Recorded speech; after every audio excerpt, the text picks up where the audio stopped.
Hey, how you doing? This is SEIJIHITO here with another live stream. Technically, I want to say this is live stream number 3 and number 4 at this moment in time, and it's currently September 12th, 2023 at 11:25 a.m. So the first video that I'm going to bring directly to you has to deal with Texas players trolling the other team's fans, but you got to listen and hear what the other fans are saying. I will go over the wording that I had to, actually edit out. But here we go. You guys are all. Go back to the projects. Go back to the projects. Go back to the projects. Let's go.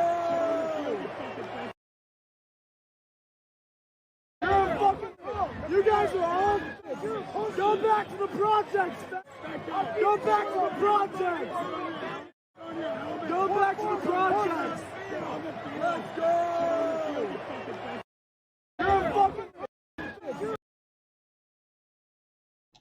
So the wording that was actually taken directly out of that video for, of course, YouTube purposes, um, was a slur that is normally used against the gay community. And this is what those men, and we all know who those men are. You can clearly hear by the voice. You can clearly hear by the animosity, the anger directly, in their voice, right? Who those men are, what they're about. And this is what they stated directly to these black players, right? And again, you have a lot of people that are bigoted. You have a lot of people that have a quote unquote supreme type of mindset, for lack of a better word, when it deals with the judgments that they have about black people, or more specifically, black men.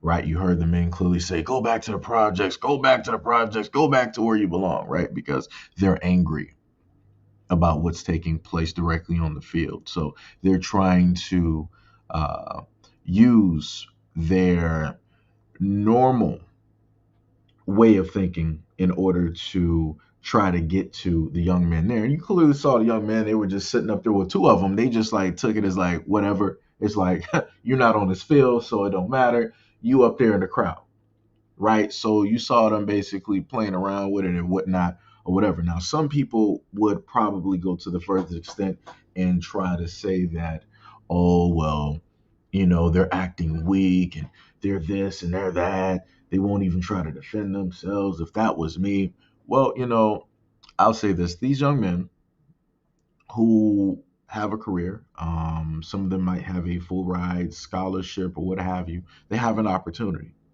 right? So they're at a point where they have to basically figure out, are they going to allow those two to ruin their potential chances at doing anything in the future of which they've worked their life for, right? Some of these young men, they have their families riding directly on their back, right? And that's on their mind consistently. And I just want to remind people, just in case they might feel a certain type of way about the young men not, saying or doing anything specifically to these guys.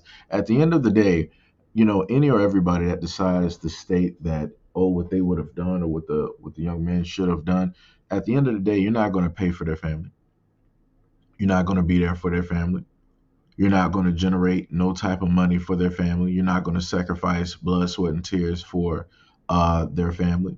You're not going to make sure that they have money in the future, or that medical bills or anything like that is going to be taken care of. So I just want to put that specifically out there, because it's very easy for a lot of people to get into the position of what they should have done, or this is what they should have, right? It's very easy to sit up there and say that when it's not your opportunity, when it's not your image and everything else that you work for placed directly on the line, right? So just in case people might not understand specifically what it is that I'm referring to, let me just replay this one more time so people can clearly hear what it is that the men stated to the black players. You guys are all. Go back to the projects. Go back to the projects. Go back to the projects. Let's go. Right? So no, you would never see these same guys hollering and trying to state that to Caucasian players. They would never come at Caucasian players in that exact same manner. Because even if they disagree and don't like them, they're not going to come at their own in that certain type of manner, in that certain type of way. So again, for a lot of people out there that say that this bigotry and all this stuff doesn't exist and that black people just want to be victims and they just make stuff up and they're just hearing things that aren't really there, let this be a clear cut example of what black people are specifically talking about. So the next story that I'm going to bring up directly to you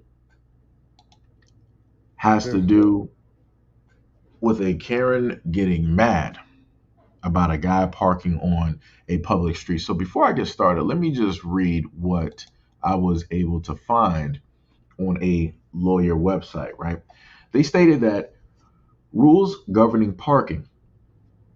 If you face a parking dispute, it's a good idea to familiarize yourself with any local parking regulations. Understanding local parking rules can help you resolve conflicts to and avoid further problems. Here are just some of the primary sources of parking rules, and I'm just going to give you three, right? Some local ordinances address parking issues, specifically zoning laws that regulate the use and development of real estate might set parking rules for specific areas. Your local government enforces these parking regulations. Homeowners associations or HOA.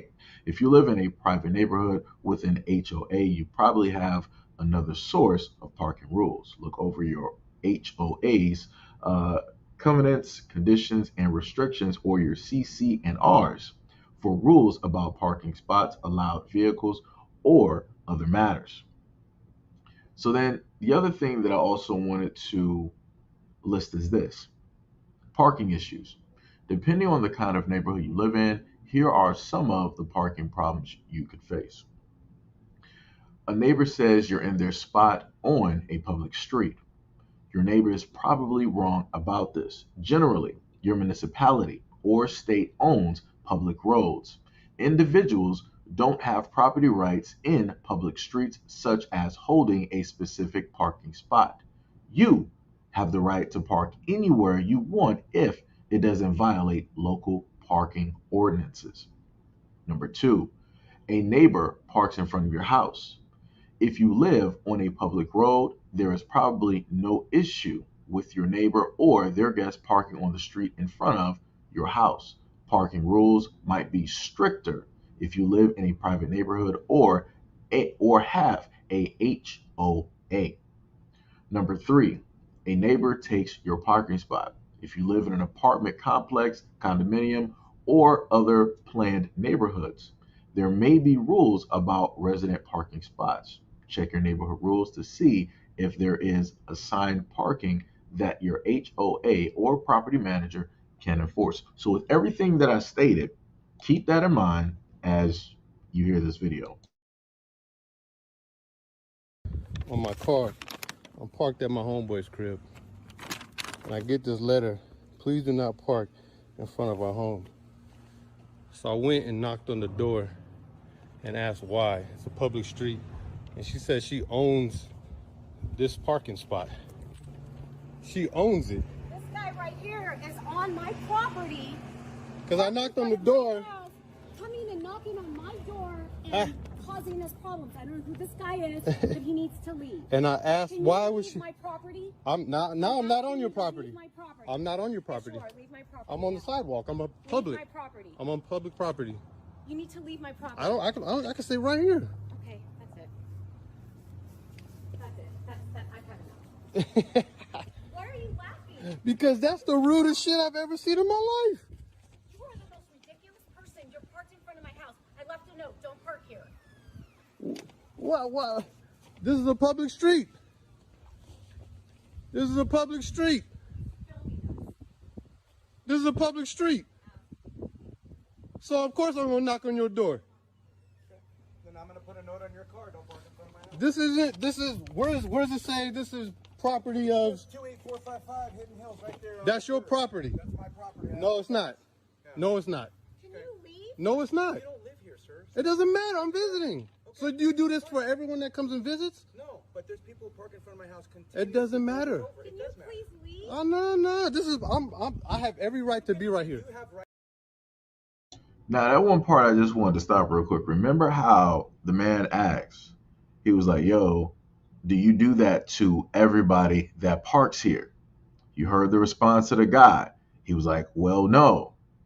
So obviously he's doing this for a very specific reason on why it is that he wants to harass, right? Why it is that they want to come out, make this show in the neighborhood. Obviously it's quiet there. It's completely quiet. The man stated that he went up onto the property and he knocked on the door to try to figure out why is it that she decided to leave a note on his car. In order to leave a note on the car, she had to touch his car in order to put that note there. If not, then the note would have flew off in the wind, or a gentle breeze or an eagle would have carried it off. Right? So let's continue. Right to stay there, but you don't have to be a jerk. You don't. This is a jerk. Please don't park in front of my house. You know what I'm gonna do? I might just come out here and park every weekend right here. You sure could. You And could I'm if you gonna want to leave be a a note jerk. every You can. weekend. Okay. Yeah, that's fine. So, I mean, This you can be a jerk about it. We don't some care. rude ass shit. No, you're being rude right now. No. Bro, you already know that's wrong. No, I'm asking you not to park in front of my house. There's nothing Well, wrong with doing that. you can ask all day long. Right, and you could say you're not gonna. That's fine. But other than that, filming just a childish little thing. No. This is childish, bro. No, you're being childish. No. You I'm not your bro. You're being childish. I'm not your bro. Like, it don't matter. You can call the police. You can call I whatever. don't need to call the police. Why would I do that? Whatever your wife is doing. My wife is not doing anything except saying, please don't park in front of her house. Well, And we're allowed to do that. This is America. and I'm allowed to knock on your door and ask why. You sure are? Right. Now you know the reason. So Okay. have a nice day. Okay? Go about your business. Nah, man. Yeah, you can stand there and film me all day. You just look like a stupid person. No. This is stupid. No, that's not. That's stupid. Asking you to park in front of not parking in front That's of my house, stupid. That's not stupid. That's stupid. No, it's not. Yeah, because you don't own this. No, you're right. You don't own You it. don't own it either. I don't own it. You have to sit here and talk crap I and just go on. I about do yourself. not own it. You don't live here. Don't matter. You be visiting. Don't Doesn't matter. Make any difference to me. Don't matter. Yeah, it does to me. It matters to me. Okay. So I can have my opinion. Well, it matters to me that you wrote this dumbass letter. That doesn't matter. Patrick, come here for a second. No. I'm just asking you to come here for a second. What? Just for a second. Yeah, go inside. I don't need to go inside. Go inside. This is my house. I can stand right here. I can go stand right here on the grass right next to you if I want to. And I can stand right here. That's right. We can stand here all day and look like a couple of idiots, or you can just go about your day. And I'm not gonna look like no damn idiot. You look like You're an looking idiot. like an idiot because you're filming right now. No, That's really silly. Because you know. Oh, okay. Oh, okay. Well, then have them come over then. If that's the case. Okay. Thank you. Yeah, sheriff's are on the way. Beautiful couple. Beautiful. So you heard that. So let me just reiterate what I stated before about the parking issues, right? Number one, a neighbor says you're in their spot on a public street. Your neighbor is probably wrong about this. Generally, your municipality or state owns public roads, which he was on. Individuals do not have property rights in public streets. This is why the homeowner had stated that, yeah, I don't own this, but yeah, I'm still concerned. This is still a problem, right? He was still doing that whole back and forth thing, still trying to justify why it is that he's going to engage in this conversation, why it is that the letter was written and everything of that nature. Again, you got rules to your house. You got rules directly to your driveway. You do not own the public street. You don't own a public street. You don't. So it can be annoying, right? If somebody decides to park directly in front of your house and you don't know who it is. I get that. That's cool.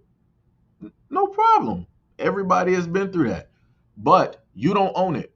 That's a public street. You heard what he tried to say, like, oh, that part that you're parked on, right in front of the house, like that's mine. I own that. No, you don't. That's public street. That's public street. If the state or the city decided to do whatever it is that they wanted to do with that street, you cannot stop them or say anything to keep them from doing anything in front of that area of your. You couldn't do anything.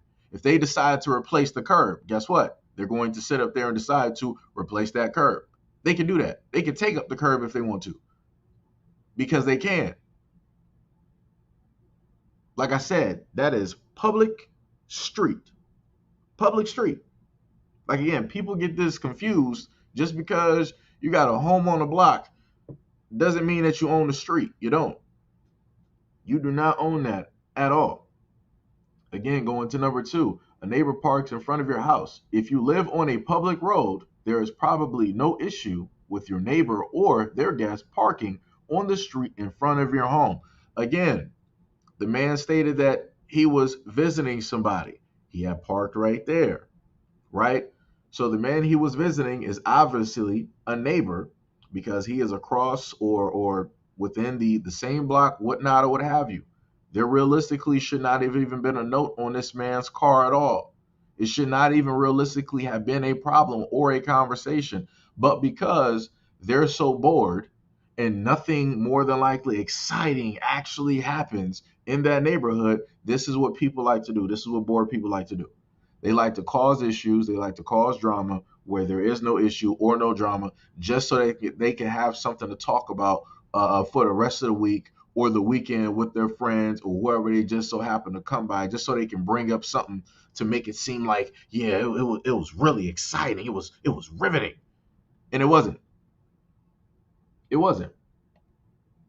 I don't even got to read the third one because the parking space did not even get taken. Again, that was a public street at the end of the day. But they wanted to make it a type of a problem, especially her, the wife. Now, this is the one thing that I want to sit up there and bring up as well.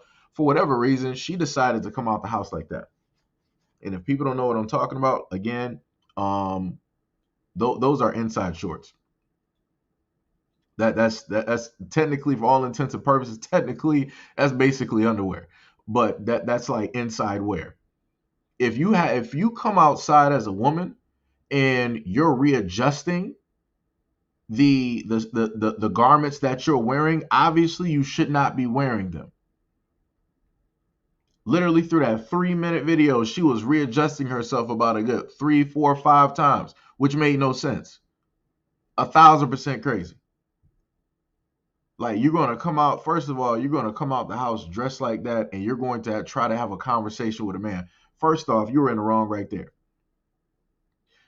Initially, because she has a husband, the husband is supposed to be coming outside having that conversation with another man. It makes no sense for you. It makes no sense for you as a woman trying to come out here and address a man. You're in an emotional state. You can clearly, let me go back and just play this and show you the emotional aspect of this woman. Let me go back and play this. In front of our home. So I went and knocked on the door and asked why. It's a public street. And she said she owns this parking spot. She owns it. This guy right here is on my property. Because I knocked on the door. Coming and knocking on my door and causing us problems. I don't know who this guy is, but he needs to leave. And I asked, why was she? My property? I'm not on your property. Leave my property. I'm not on your property. Sure, leave my property. I'm on the sidewalk. I'm a public.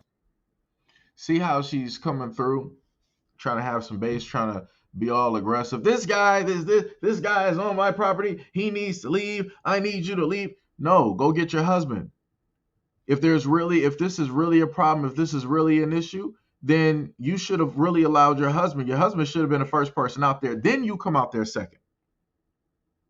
Because you as a woman is coming out here, you're full of emotion. Notice how the guy is speaking with no emotion directly here. Notice the lack of emotion from the guy filming and all of the emotion coming from the other side where the house is located. Just her. Coming with all of that stuff and then coming out here just like that. That's crazy. And again, you're a woman trying to address a man, and then you're coming out dressed like that, where you gotta consistently come out here and readjust yourself while trying to have a conversation. Ain't nobody taking you serious. Ain't nobody listening to you. Go fix your clothes. Go put something on. Go put something on. Realistically, that's what her husband should have actually told her. But obviously that's not the case, because he was standing directly right there next to her. Let me just zoom that up here. He was standing right there next to her, knowing the fact of that's what she got on. And that's supposed to be your wife or your significant. That's crazy. That's 1,000% crazy. Like I said before, she should have, before she came out, if she wanted to do it, she could have came out in a robe. She could have sat up there and came out with like some pants or something. But like I said, you can't tell people that nowadays. People feel that they can just come out dressed however it is that they want to sit up there and dress, and end up inevitably looking foolish. But then they'll turn around and act like you got the problem. That's why you heard the brother sitting up there laughing in the video. And she was like, what you laughing at? He's laughing at the way that you're dressed and how it is that you got to keep readjusting yourself, but you're trying to put on this whole demeanor as if you're really that guy, and you're not. And like I said, the husband didn't sit up there and make it any better. All he did was try to just unanimously just side with his wife. Your wife was in the wrong. You're right. Your wife was not correct at all. All you had to do was like, you know what? I apologize for my wife. She gets very excitable, emotional, as you can clearly see. Don't pay her any mind. I apologize about this. And yeah, that's all that had to happen. But that's not what he wanted to sit up there and do. He did not want to sit up there and take the lead on that at all. He decided to sit up there and let the wife take the lead, and he followed right behind her. And this is why the guy sat up there and made fun of him later on in the video. Let me just roll to that part. Should have been right in this section here. Right? Let me see. Where she's going to pull him in. Yeah, this about this part right here. Pay very close attention. That doesn't matter. Patrick, come here for a second. No, I'm just asking you to come here for a second. What? Just for a second. Yeah, go inside. I don't need to go inside. Go inside. This is my house. I can stand right here. I can go stand right. Like I said, I don't know who she was on the phone with. If y'all are both like homeowners, there's no reason for the husband to go directly inside. If you're talking to the police, the husband doesn't need to be there. You can explain what clearly went on. The husband can stay directly outside and have a conversation with another man. She's trying to pull him directly in the house as if it's really important. It's really urgent. I need you to come in the house. Just for a couple of seconds. Just for a couple. There's no reason for him to go in the house. And this is why the guy made fun of him. He was like, yeah, you go in the house. You go in the house. He was like, I don't have to go in the house. This is my house. Now, magically, he became the man of the manor. Magically, he became king of the castle. He was like, I don't got to listen to my wife. I don't got to listen to no woman. I don't got to go in no house. This is my house. That was the most energy that guy actually gave throughout the whole video.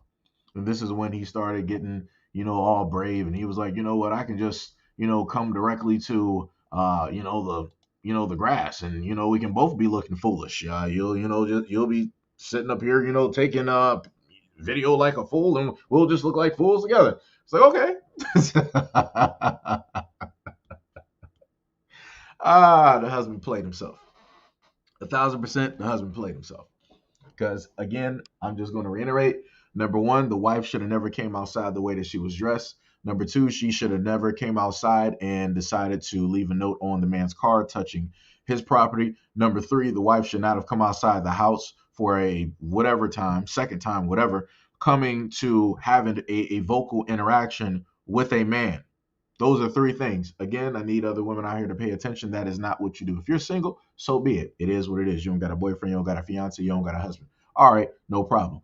If you are married, at no reason in time, if your husband is home, Should you be sitting up there having interactions and conversations with another man when it deals with some type of form of a dispute? Because you don't know who the other man is. You don't know what the other man is about. You don't know what can potentially happen. You don't know what can potentially even set that man off, right? So you're potentially putting yourself in harm or in a dangerous situation because you want to react to something emotionally. And because you're emotional, you feel that you're automatically right because you're emotional. She was 100% wrong and stupid. 100% wrong and stupid. The only person that should have been out there to basically take the lead on a whole situation and correct the situation was the husband. The wife was wrong. 100% the wife was wrong. And the husband following her lead, 100% wrong. Ah, man, that's crazy. That's 1,000% crazy. Like I said, 1,000% crazy. And again, I'm going to sit up there and reiterate. At no point in time, again, if this is his, I'm looking at the finger. I do see a black ring directly on his finger, so that is his wife. At no point in time should his wife have come out the house dressed like that. Again, I'm just going to reiterate that again. At no point in time, can I see if I can pull this back? At no point in time, because she had to actually readjust herself as she was leaving the front yard. You. Yeah, sheriff's are on the way. Like right there. She's reaching behind to basically pull her shorts or whatever those are called. Now, like I said, I don't know women's clothing like that, so I wouldn't even know what those would even be called. She has to reach back. She turned around and reached back. If you have to do, again, I'm just going to as a guy, this is my observation. If you are a woman and this is what you have to sit up there and do in public, if you're wearing clothing, that might be God's way or the universe telling you should not have been walking outside in those clothes. You look stupid. I'm just going to reiterate that because I feel like some people don't understand when you sit up there and start talking nice. If you are a woman and this is what you have to sit up there and do, the universe is trying to sit up there and tell you, go put something on. Go put something else on. Go put something else on that is suitable.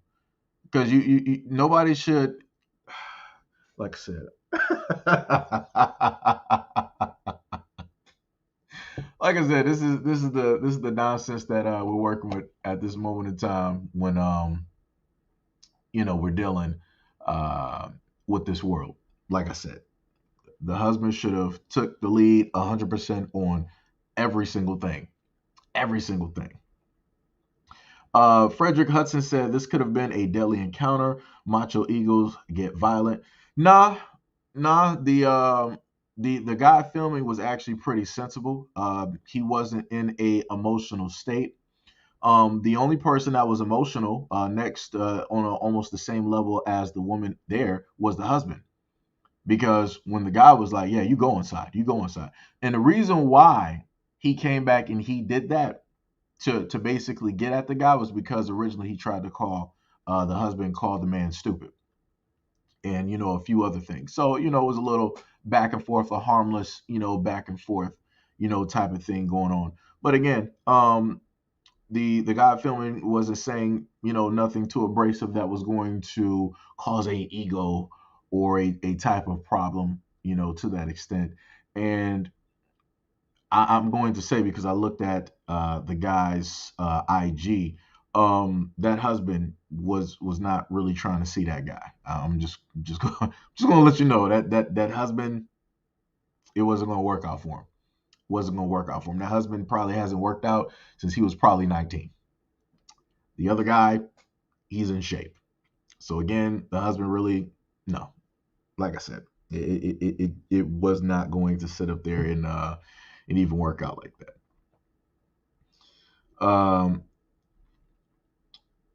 Yo, Carrie Lavelle, what is up? What is up? What is up? Said, I noticed the MWMs. Pull that funk down. Oh, you respond to MD. I got you. The universe is telling you you're completely out of bounds. Yeah, that's facts. That's facts. Oh, I forgot that part. She was not wearing shoes. See, I didn't even really go off on like the shoe part. I'm like, everything else is like it's whatever. It's the yard stuff is clean, whatever.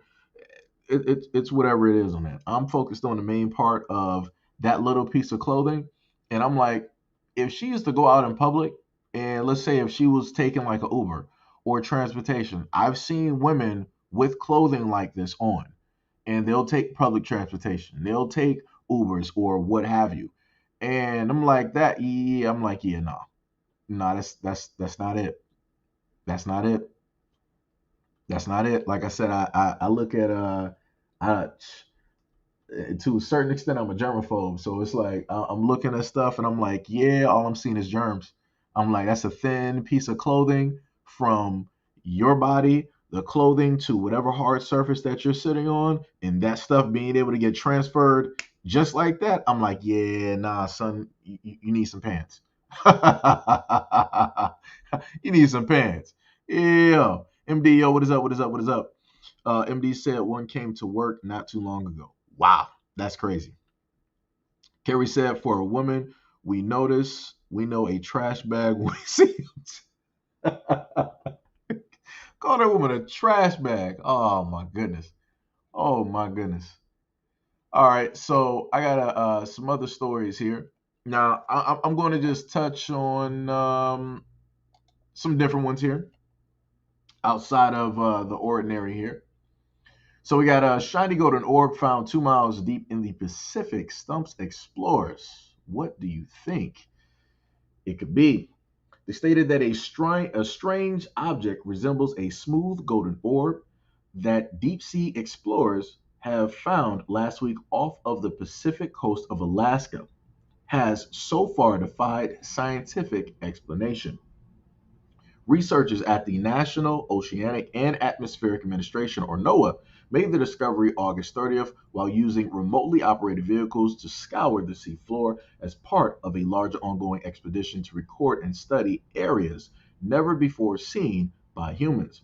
While gliding the device over a rocky outcrop 2 miles underwater, team members on board a NOAA ship came across what one of them initially described as a yellow hat. But upon closer inspection, the object attached to the rock appeared smooth, gold, and dome shaped.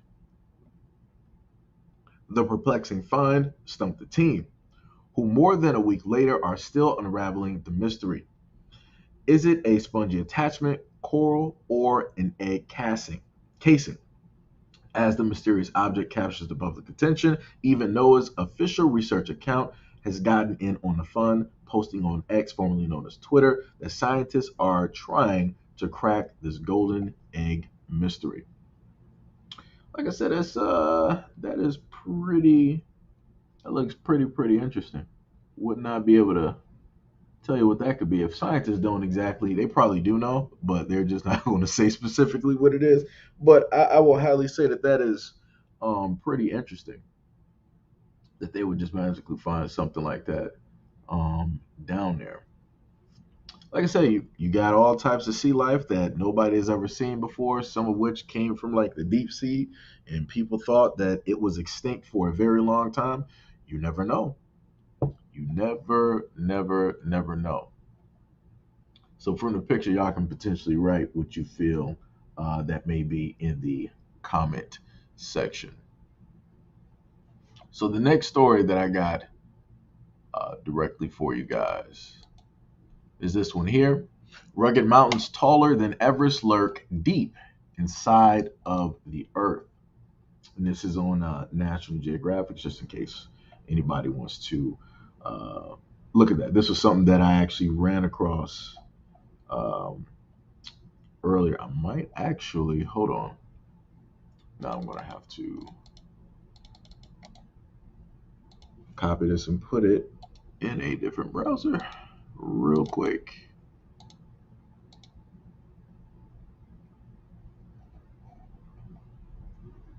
Because I couldn't do it on the other one. So on the National Geographic site, I'm gonna have to sit up there. I'm getting hit by the ad block. Hold on. So we're gonna skip down real quick. We're gonna skip down up until I can get that one fixed for y'all. I got y'all. I got y'all. All right. So we're gonna go to the next one. Scientists discover a incredibly salty underwater lake on the floor of the Red Sea. Let me go directly to that one. Scientists have discovered rare brine pools on the floor of the Red Sea. These salty underwater lakes hold clues about how the world's oceans formed millions of years ago and could shed light on the origins of life on Earth and beyond. In a partnership with the marine exploration nonprofit OceanX, University of Miami scientists use a remotely operated vehicle to explore the Gulf of Aqaba, a northern extension of the Red Sea. They discovered the massive brine pools more than a mile beneath the water's surface, about a mile from the coast. Prior to this discovery, it was thought that all Red Sea brine pools were located at least 15.5 miles offshore. Deep sea brine pools have also been found in three bodies of water: the Gulf of Mexico, the Mediterranean Sea, and the Red Sea. One of the most extreme environments on the planet, they completely lack oxygen. Anything marine animal that swims into them is paralyzed or is killed. That's crazy. Now, the main reason that I wanted to bring this up is due to the fact that very large oceans have been found miles upon miles deep within the Earth's crust. And they're also stating that because of how close it is to the core, that it's very warm. So you more than likely have life down there that we either thought was extinct or life that we never even knew existed on this planet. And then on top of that, it was stated that the oceans that are beneath the crust are more massive than the waters in the oceans that we have on the surface. So just imagine that we got all of these oceans, and we're thinking like, yeah, this is a lot of water, and look at all of this, and we never really fully explored it, right? And then just to find out that you have a larger ocean that is deep down beneath the Earth's crust that is warm and that is more than likely hosting life there that we've never laid eyes on ever before, stuff that we've never even seen in science books. And that's the other reason I wanted to bring up the other article where it was talking about the mountains. We also have mountains deep within the Earth as well. Again, these the stuff that I'm basically listening directly to you. Anybody is free to Google and look these things directly up. You have these articles directly on scientific websites and in different forums, just like that, right?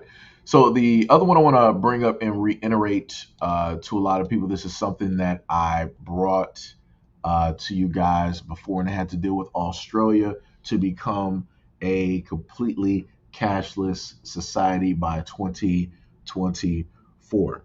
Now, the one thing that I told you guys before, I am a tech type of person. I see the great and awesome positive possibilities when it deals with tech, but I can also understand and see the negative in how it is that it can be used in a way to control people.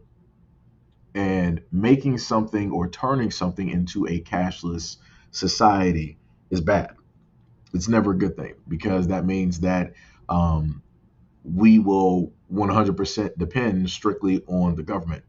That is never a good thing. You should be able to be independent of the government and still, have the government just, they shouldn't be as far reaching as they currently are at this moment in time. But that was a plan that was enacted a long time ago.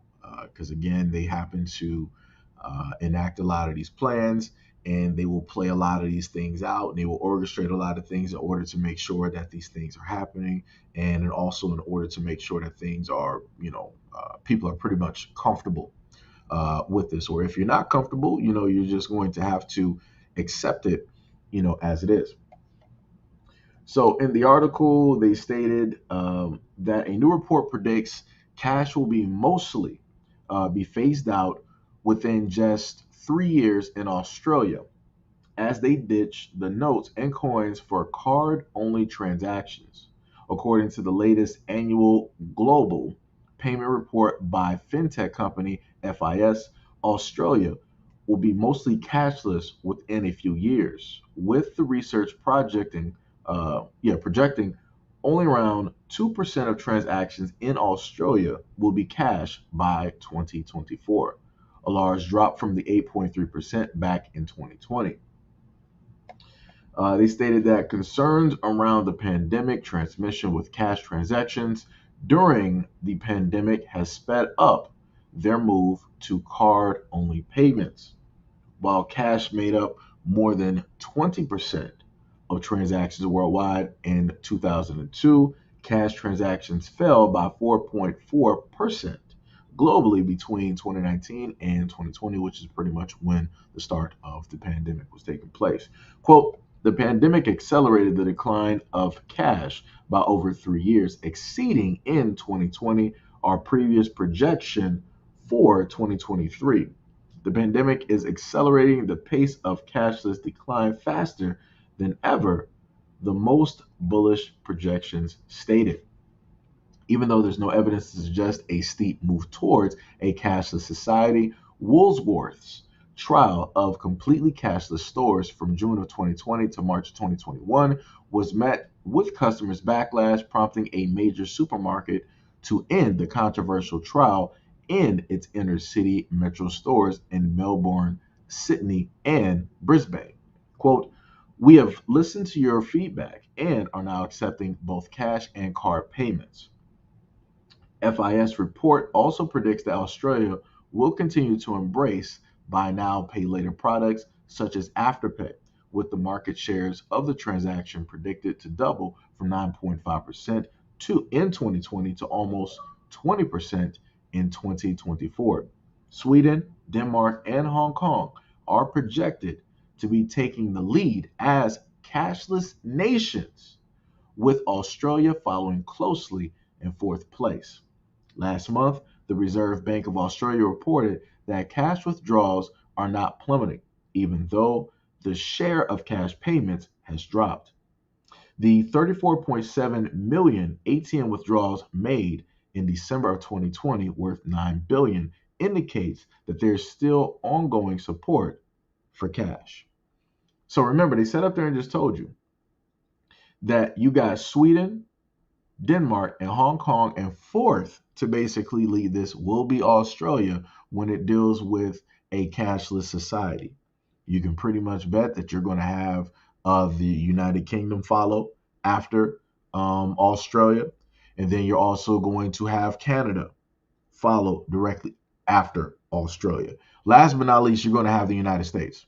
If the United States ain't first, it's going to be somewhere in the middle. It's not going to be the last ones to do it, but it's going to be somewhere in the middle when they decide to, try to, enact and present this, here in America. Like I told you guys before, I've already showcased to you guys how they already have robots doing the simple drive-through jobs. We've all been to McDonald's or different restaurants where they have the kiosks, right? So you don't have to, in a sense, wait for somebody to tell you what you can potentially order. As soon as you step in the door, you can touch the kiosk and you can do your order directly right there. And then as soon as you get to the register, you'll just pay for it. Pretty soon, they're going to have the options of having a multitude of kiosks directly in these restaurants. And you'll just have either people standing in line doing like the kiosk, making an order, or you'll have people going directly to the register. But what's going to inevitably happen is that they're going to start to phase out people at the register. Just like when you look at Walmart, they've started to phase out what? Cashiers. Walmart will have 20 lanes. But as soon as you go into a Walmart today, it's only 2 lanes open. And then you got the self-checkout as the main thing booming. But like I told you guys before, Walmart and a lot of these entities are very smart. Walmart on one end, they'll sit up there and tell you, hey, we're going through a lot of theft at this moment in time. If this continues, we're going to have to, continuously close up stores and yada, yada, yada, right? So everybody was making fun of the fact that in Chicago, they were closing up, quite a few stores, right? You had the normal ones, right? The true Americans coming through, like, yeah, haha, look what the blacks are doing. They can't do this and they can't do that. This is why you guys don't have a Walmart. Yeah, yeah, yeah, ha ha ha ha ha. Right?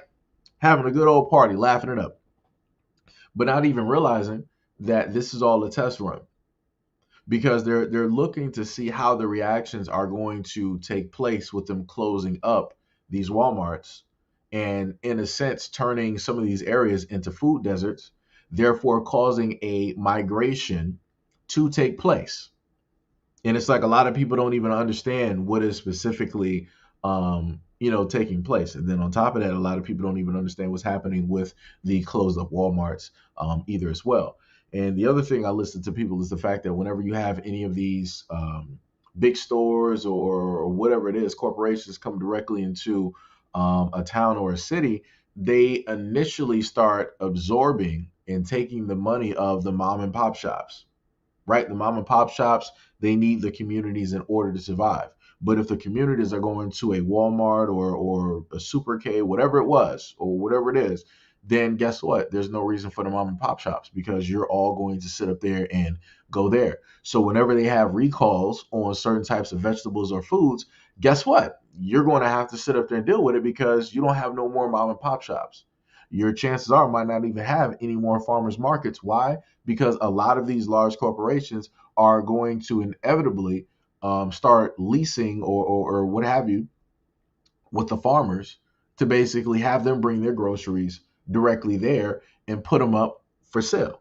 That's what they'll do so that you can't automatically go to them and get your hands on, fresh produce and different things. No, you got to sit up there and deal with the big chains who inevitably are going to have food recalls, who inevitably are going to have parasites in their food. Inevitably, they're going to have rotting. Inevitably, they're going to have to sit up there and have another recall like, hey, we got like fake foods here. We got fake eggs. We got fake lettuce. We got some fish that might not even be real and different things of that nature. So again, all of these things are culminating into a much larger problem that a lot of people don't even understand. And better yet, I'm going to take that back. It's not that they don't understand it, it's that they don't want to see it because it's not specifically happening to them, their family, their kids, their neighborhood, their city, their area. But again, just like what happened with the drugs in the black community, inevitably it started affecting everybody else. So the same things that everybody was laughing about online and just sitting back there and watching when it was dealing with certain stores and whatnot being closed up in black communities is going to inevitably happen directly in your community. And like I said, I'm when I go online, I don't want to hear no crying. I don't want to see no crying because trust me, trust and believe, I'm going to be that one to sit up there and make a video, and I'm going to be telling people what you're crying for. Because if you wanted to cry, you should have cried in the very beginning. Just like I told people back in 2000s when the United States started outsourcing jobs and it was about 2 to 5%. Look at where those where the outsourced jobs are now. Look at that. Look at everything that transpired. Look at how people are having a hard time finding factory jobs. When those factory jobs were the main things that were keeping the economy running. They were keeping neighborhoods running. They were keeping generations fed with clothes, roof directly over their head. But due to the fact of capitalism, due to the fact of greed, due to the fact of government and all of these loopholes and different things of this nature, this is why America's at a standstill while everybody else is moving. We're supposed to be a first world country, but yet we can't even come number one in races. Like that's crazy. We can when it deals with violence, we can be number one. But if it deals with jobs, oh no, we're nowhere close. When we're dealing with innovation, we're nowhere close. Because pretty soon by 2030, I think it is 2030, 2032, China's going to be taking over the innovation part. China they used to be considered the copycats of the world, right? Because everything was made there and they would just make, copies of whatever it is that they were producing. And now we're at a point in time where China is going to be the main ones with quantum tech and different things of that nature. If you don't know what it is that I'm talking about, go look up quantum technology and go look up quantum phone calls. Go look up all of that glorious, beautiful technology. It's very awesome It will have your mind buzzing, and it's also scary at the same time because the first quantum tech is already out there, but when it gets like really activated, like the first people to really sit up there and in a sense do it, to really press that button, you in a sense got control of the world. Like the technology is directly out there. People just don't even understand it yet. And they've been had this technology for a very long time, but it is what it is. The other thing that I wanted to bring up is this one here, right? Let me see if I can go to the story directly for you guys. 130K Londoners are facing a fine of 12, 12, pretty much like 12 pounds per day for driving older cars, right? Let me see if I can get that one up here. Quick second. So it states that tens of thousands of UK motorists are facing charges for entering London in older, more air polluting vehicles. This follows the extension of the capital's ultra low emission zone, or the ULEZ boundaries. And they stated that this is all you need to know about that. What is the ultra low emission zone? The ultra low emission zone, or the ULEZ, dubbed by some as the world's most drastic anti-pollution program, is basically an area in London where older, more air-polluting vehicles that do not meet certain emissions threshold are charged a levy for accessing and using the roads there. It came into force in April 2019, and its goal is to encourage people to drive less polluting vehicles or to use other modes of transportation like walking, cycling, and public transport, improving the capital's air quality. The charge is currently £12 50 cents, or 100 lorries, buses, or coaches per day. It applies all day, every day of the year except for Christmas. That's crazy. Drivers are required to pay the daily charge even if it's not for a short trip inside the zone. Affected drivers who do not pay the charge face a penalty of £160, reduced to 80 if paid within 14 days. Next, they stated who has to pay the charge.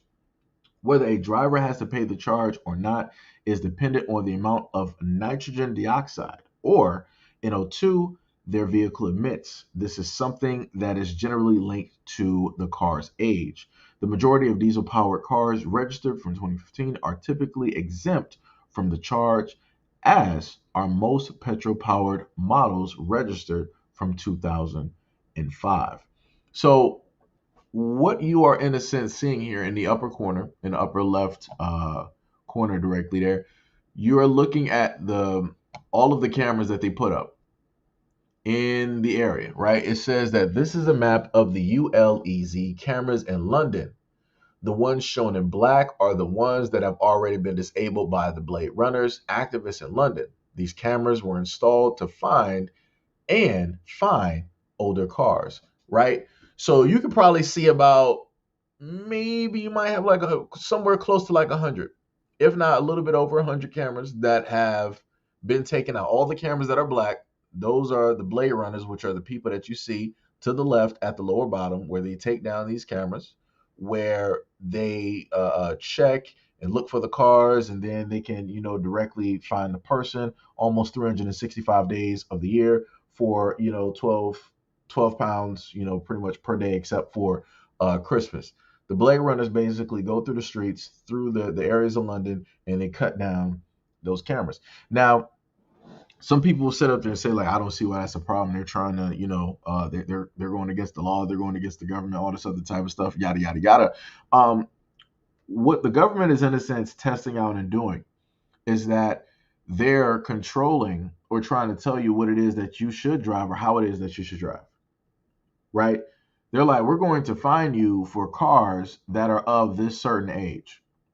And if you keep this car forever, however long you basically keep this car, we happen to see you driving or whatever, we're going to charge you directly for it because we say that you should be driving a whole nother class of a car, or better yet, just depend on the transportation. Now, this is the problem, right? Let's say everybody listened to the government and then just started, dealing with transportation, right? So what happens if the transportation shuts down, right? And everybody pretty much depends on the transportation. They gave up their cars and everything like that, right? What would then happen? That would then mean that a lot of things will come to a halt. That would mean that a lot of jobs might not be worked. Let's say a flood happens. Let's say a snowstorm or a natural disaster that stops the transportation. Matter of fact, let's just say the electricity goes out. Then what? How are you going to move? How are people going to get on the trolley? How are people going to call for any of these other types of vehicles? Like, let's say they might have a fleet of certain automobiles that run electric. They're not going to be running for long. They might be able to run on that charge, but other than that, it's going to be game over unless they have like a solar panel or something to potentially recharge. But over in the UK, it's mostly cloudy. It's not really sunny over there, right? But again, the main thing I'm trying to press upon people is to show you how it is that the government will test out certain things and they'll do certain things. They won't do the important things that they should be doing, but they'll do other things to make sure that you are in line, that you are in control of everything that they want you to do. Because look at all of these cameras. Now, why is it that you will put up all of these cameras to basically track a type of car, but you won't put up cameras to try to deter crime? What happened? What happened to that? What about all of the crime? So you mean to tell me that you care? So how about this? What about all of the planes that were built way back in like 2005 that are still flying right now? Are those getting taxed? Are there any laws about that in London for like the airports and different? No, they don't. Nope, they don't got those. Right? What about certain factories over in London if they have them that were built prior to a certain time where they might still have like, let's say, asbestos or different types of things that might be labeled as a carcinogen or that could potentially cause cancer? Are you going to extend it that far to like buildings and the building materials that people are using? More than likely not. Are you going to sit up there and find contractors who are still using these harmful materials that are harmful to not only people but also the environment in general? No, you're not. Are you going to find any of the factories that are, polluting the area? No, you're not. But you're going to make sure to find the people. You're going to make sure to try to control the people and tell them what it is, of how it is they can drive and how it is that they can't and what it is that they should take. Because they want you to depend specifically on the government.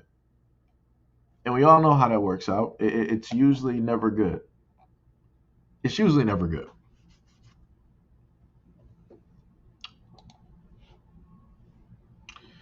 But yes. Oh, and also in the video to the right, I forgot about that. You got a Blade Runner directly up there showing you what it is that they normally do. They get a ladder. You can see people just like walking by not caring because you got a lot of people that are in agreement with what it is that the Blade Runners are doing.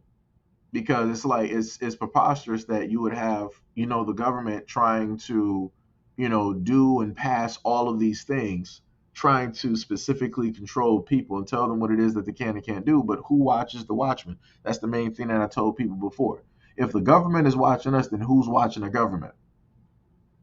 If the government has cameras on you, right? Everybody has a cell phone, right? If you're listening to me right now, you got a cellular device, right? You might have a tablet. You might be on your PC. The government is clear cut watching you.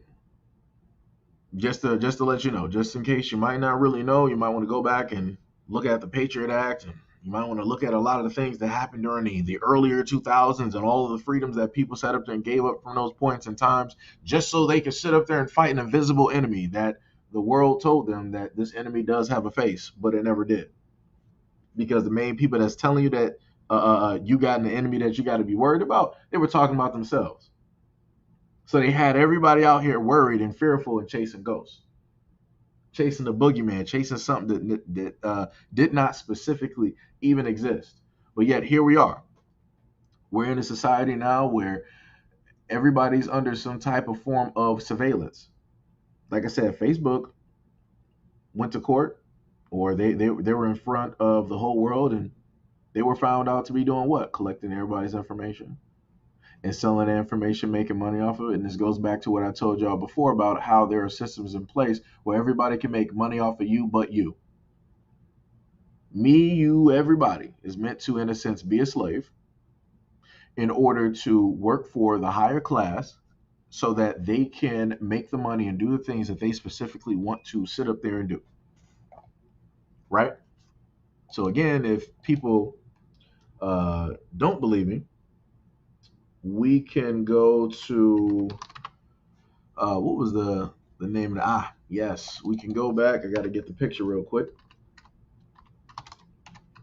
We got to go back to the stone that was once standing.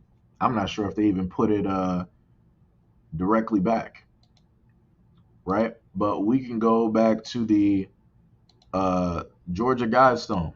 Let me just put that image right up there because a lot of people might not even know specifically what it is because it's been such a long time since it's actually been up and since it's been talked about because that thing got destroyed. It got destroyed, like I said, and nobody knows who specifically made it, who specifically put it in place or anything of that sort at all. Nobody knows. But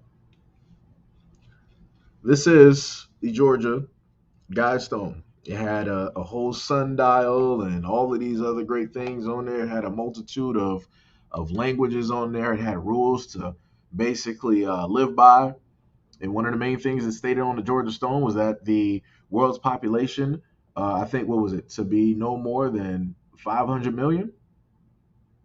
And we're already at what, like 7, 8 billion right now, but the world's population is supposed to be at like 500 million, right? So again, people got to ask themselves, how would a population even get down that low? It would almost be close to like a mass extinction type of level event in order for that to realistically take place, right? Just think about that. 7, 8 billion people, and then it magically drops down to 500 million. That's amazing. That's amazing.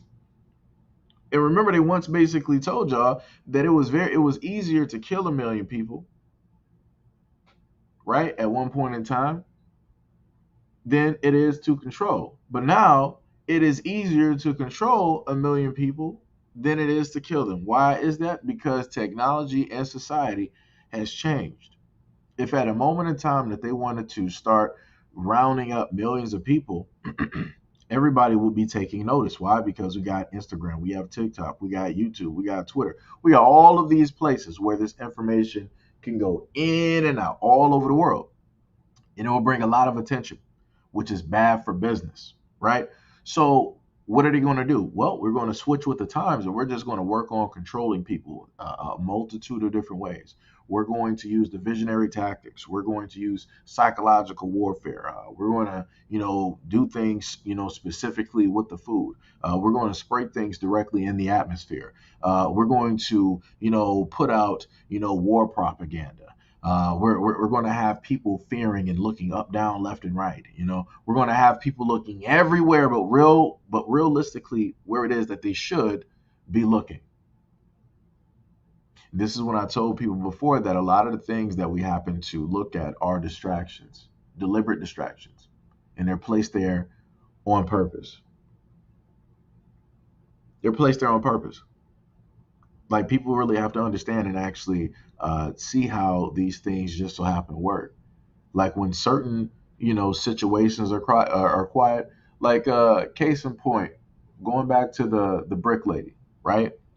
Nobody was really, in a sense talking about black men, this, and nobody was really in a sense talking about black women. Not so much in like an open air, type of thing where it was like really, in a sense, there, noticeable, apparent, right? You got some stuff like here and there, like always, but it wasn't to a high enough level where it was like, oh, right?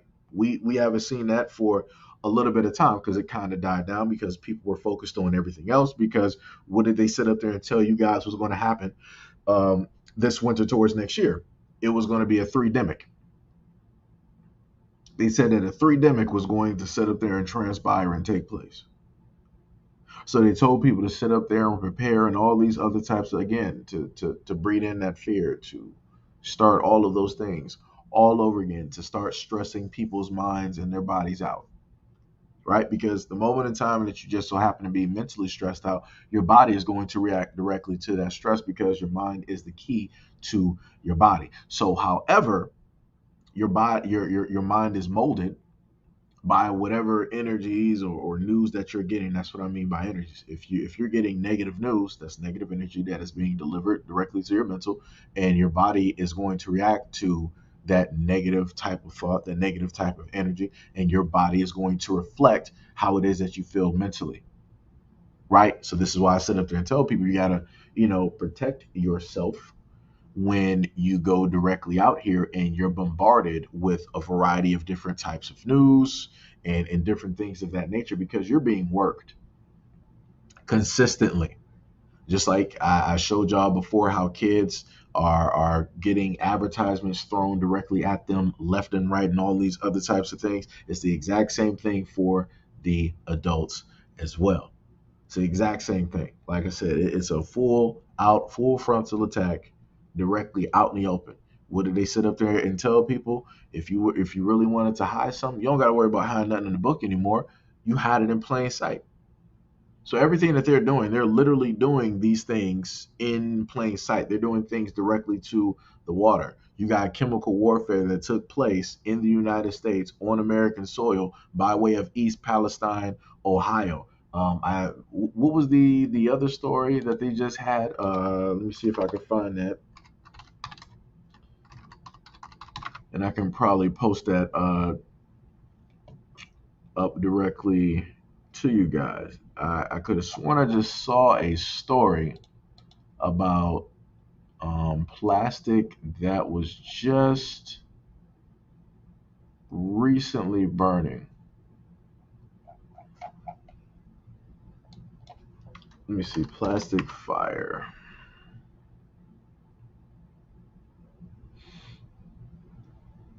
Let me see.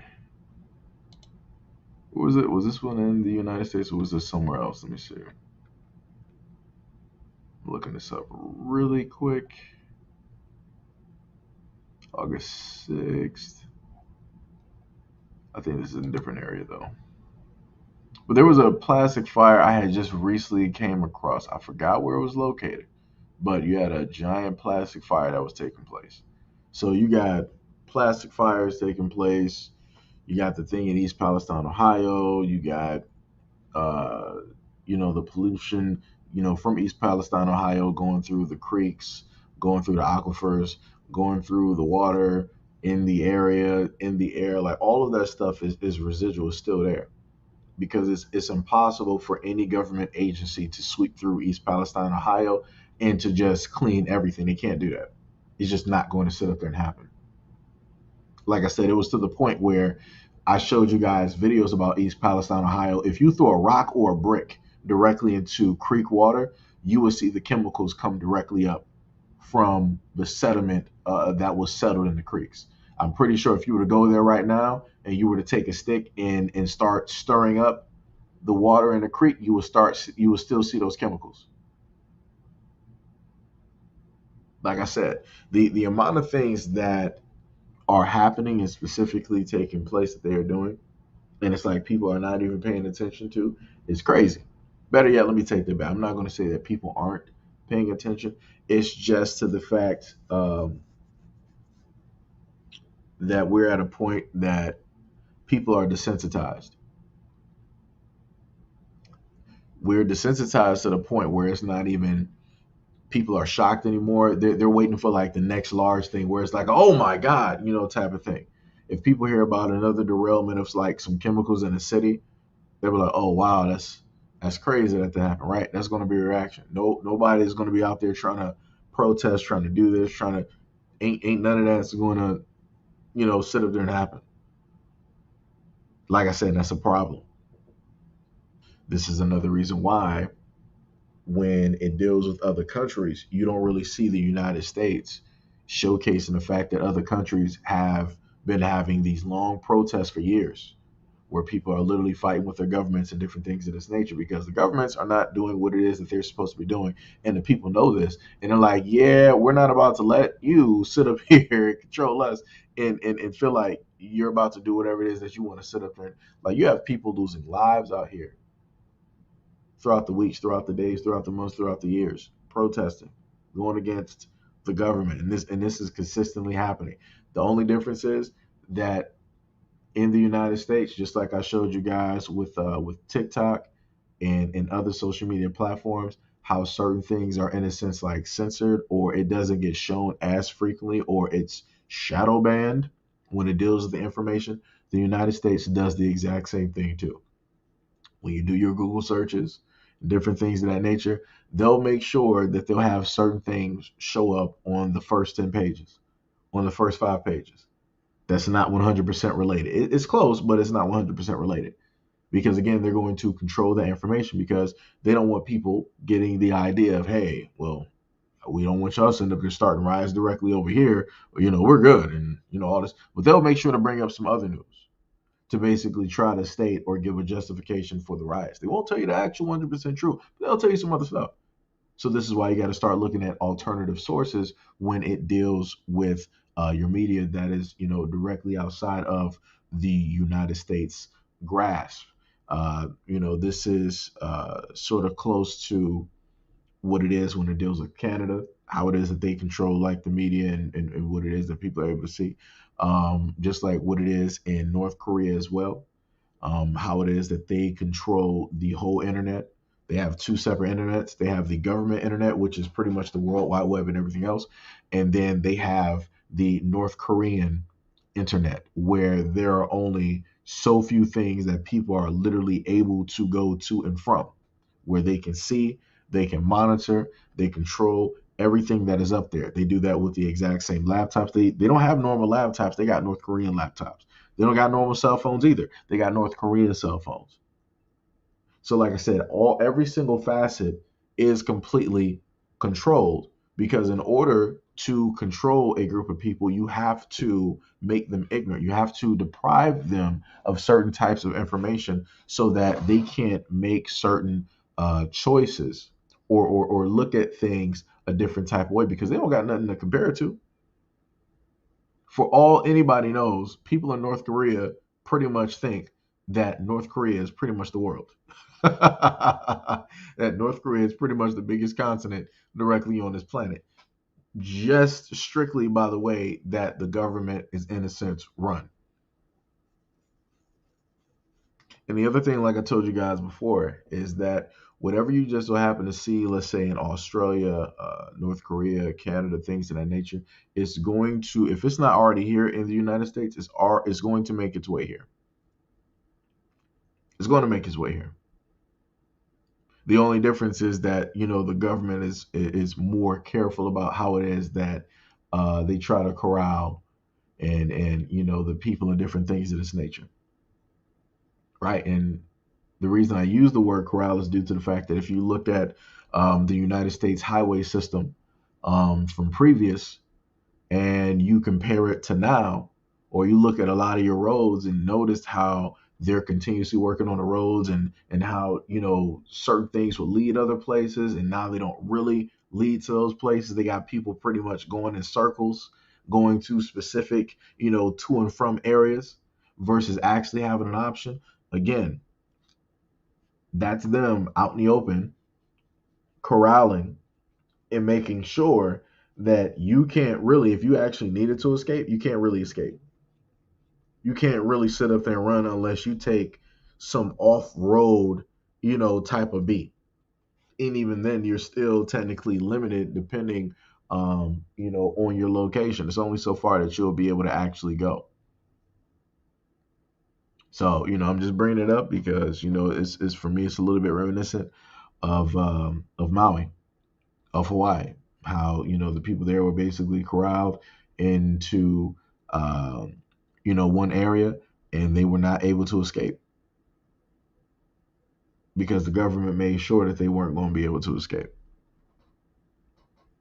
So again, all I'm saying is that, people need to pay, very close attention, to a lot of the things that are taking place, directly out here that a lot of these governments are doing. I'm talking about worldwide. You got to sit up there and be mindful. You got to, pay very close attention, because America's not the only place that is going to be, supposedly making moves. You got Australia. Again, they're doing a cashless society. I used to work at Whole Foods. The main thing that they set up there, I would never forget the day. I think, what was it? Was it 2017? I think it had to be about like 2017. We had a meeting, and they were talking about the self checkouts.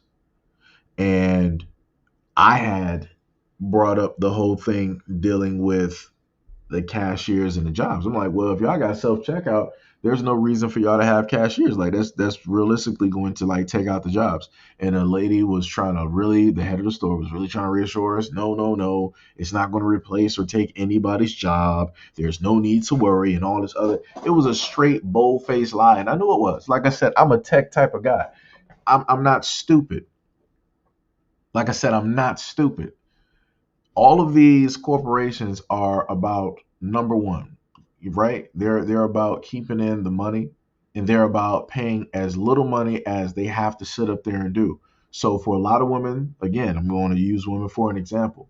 For a lot of women that like to take days off because they're sick, or because they're having like cramps, periods, that that time of the month, or maybe because they're having a child, corporations are like, man, you costing us money, you're not even working, and then we got to pay for you while you're basically off, and you got this maternity leave. It's like, if you want to do that, then you ain't going to be working for us. So what are they going to do? They're going to start to put in robots in place, so that those jobs are going to get done 24/7. They don't got to worry about overhead. They don't got to worry about insurance. They don't got to worry about you getting injured. They don't got to worry about you getting pregnant. They don't got to worry about you cramping or getting sick or whatever it is that women normally sit up there and go through. So this is why I sat up there. I've been trying to sit up and tell people, it's like, I get the fact of people wanting to complain and wanting things to sit up there and change when it deals with these corporations and these job markets. But you have to understand that the change that you want, that you think is going to happen, is not going to be the change that is going to happen. They will just so easily just replace you with a robot. They would rather have a technician come in and have a robot doing that job and pay that technician a certain amount of money, per week or month or whatever it is, versus having you basically sit there. And they've already been doing it. Like,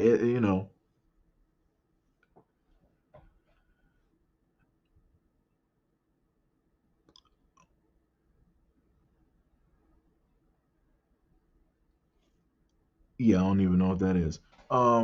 But yeah, people got to pay attention.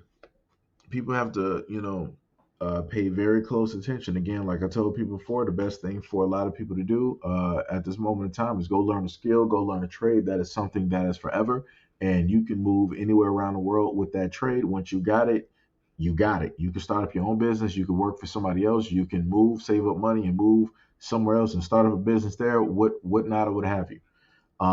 Nobody can control the information that you already learned, that you trained on, that you have directly, within yourself. And then that knowledge you can also give and train somebody else to do that, as well. The moment in time that we all keep the same jobs, like the 9 to 5s and everything like that, again, anybody can do that. They can train a cat, a chimp, whatever it is, to basically, hit keyboards, to work a cash register, whatever. They can literally train animals. And if they can't sit up there and train them, they can, get God Elon out here, and he can hook them up directly to the Smart Link satellites, and work some brainwave magic, and they'll sit up there and do it that way. So, it would just behoove people right now to start moving in a mode where they are thinking about self-preservation and the preservation of, their family. So like I said, trades, different, types of skills that take skill to do. Go for those. Builders are always needed. People in the medical field, always needed. Scientists, always needed. Lawyers, to an extent, needed. Um, People that know about weapons, always needed. People who can build them, break them down, always needed. People who know how to manufacture, and people who know about robotics, people who know about programming and different things, and people specifically, especially dealing with technology, those people are needed. Technology is going to be one of the main things that will boom in the future because a lot of things are going to be moving towards electric. Like the story I brought to you guys before, where in the United States they were working on New York, and by a certain moment of time, they were going to get rid of gas stoves because they wanted everything to be electric. Because magically they said that gas was causing some type of pollution or something with the air. Ridiculous stuff. Ridiculous stuff. But again, this is a way for the government to control certain types of things. This will also link right back to Texas, where when Texas had that terrible winter storm and all the power was out, guess what? People weren't able to eat. People weren't able to feed their families, right? People were just caught out there. Some people were actually passed away directly in their homes. So what do you think is going to happen if they get rid of gas stoves in New York? Everybody knows, growing up in the 80s, growing back anywhere like the 2000s on back, anybody knows that if you have a gas stove, all you got to do is turn on a pilot. You can get a lighter or a candle, burn a piece of paper, bam, you got fire. There you go. Caveman style. You got fire, right? So now you can start cooking, you can boil water, you can do all of that. What do you think that you're going to be able to do with an electric stove if the power is out? You're depending on the state or whoever it is. Nothing. You're asked out. You're not going to be surviving unless you got like some type of emergency, a bug out bag or whatever it is, or dry goods. That's the only way that you're making anything, or unless you know how to make a fire in your backyard.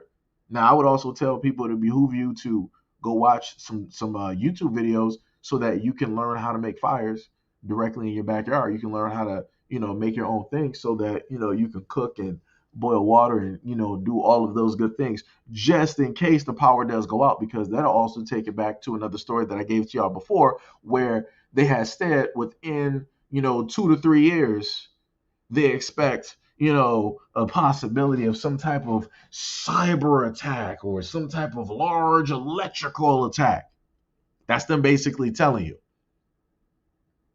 just like the video of Obama when he sat up there and stated he doesn't know when or where, but sometime soon there's going to be a pandemic and XYZ and all this other type of.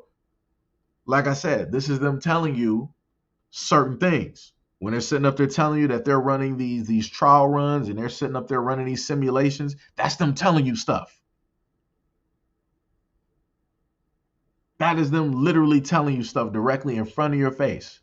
But due to the fact that we're so desensitized by certain things directly out here, ain't nobody paying attention. Everybody's in their phone, but everybody's in their phone not even paying attention. And it's the craziest thing. We literally, everybody has a computer directly in their hands, but ain't nobody doing no research. It's crazy. We got a marvelous piece of technology, but ain't nobody really using it. Everybody's like, all right, phone call, text message, and scroll for like 15-second videos. That's it. That's it. The craziest thing, you can do so many things with a phone. You can make movies, you can educate yourself, you can take college courses, you can pretty much become like a law professor just off your phone. But ain't nobody doing none of that. Everybody's just like, all right, let me just scroll through a video for like 15 seconds because that's everybody's attention span at this moment in time. Thanks to Vine, thanks to TikTok, thanks to IG, and everywhere else. So a lot of people not even, fully sitting through videos that actually have like information. And people wonder why it is that, they're so lost, or why it is that they're, not getting information, or why it is that they never heard, some of this stuff. That's because people ain't really trying to pay attention or listen. Because everybody got a short attention span, and it's done that way on purpose by way of the government. Because, yeah, TikTok is owned by China. But who is pretty much facilitating and really pushing the buttons on there? It's more than likely some form of a government entity where they sit up there and do these test trials directly on the public because, again, they've been doing these things for long periods of time. They've been already giving you short form, movies and short form television shows. And they realized it was like, okay, well, people don't really got the attention span to, try to sit through these long movies and series anymore. Let's start doing like these shorts. Let's start doing short films. Let's start doing short TV shows and whatnot. It got to the point where some of these things are just as long as commercials. If people are old enough, you remember that commercials used to be a few seconds.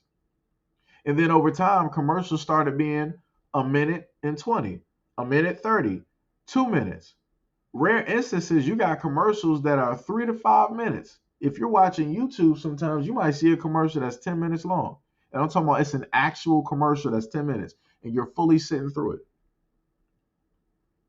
So, like I said before, how it is that humanity, how people have, in a sense, been trained mentally to handle certain things is crazy. Before, people used to be completely fine with critical thinking. And now that mode has been lost. And anytime information has come directly out here, the only time people will critically think, they'll be like, oh, a conspiracy theorist said this. No, it's not. No, it's not. It's not real. It's not real. I did research. But then when mainstream media comes out and basically tells somebody something, and it's the exact same thing that a conspiracy theorist was saying, it was like, oh, I knew that, this is what it was, and all this other. So I knew it. I knew what it was. Like I said, it's crazy. It's 1,000% crazy how everything is, in a sense, transforming right before our eyes. And nobody's doing anything. Nobody's paying attention. No, nothing. Like I said, the United States is sitting up here having like a meltdown, and people are not even paying attention. It's like, well, it's business as usual.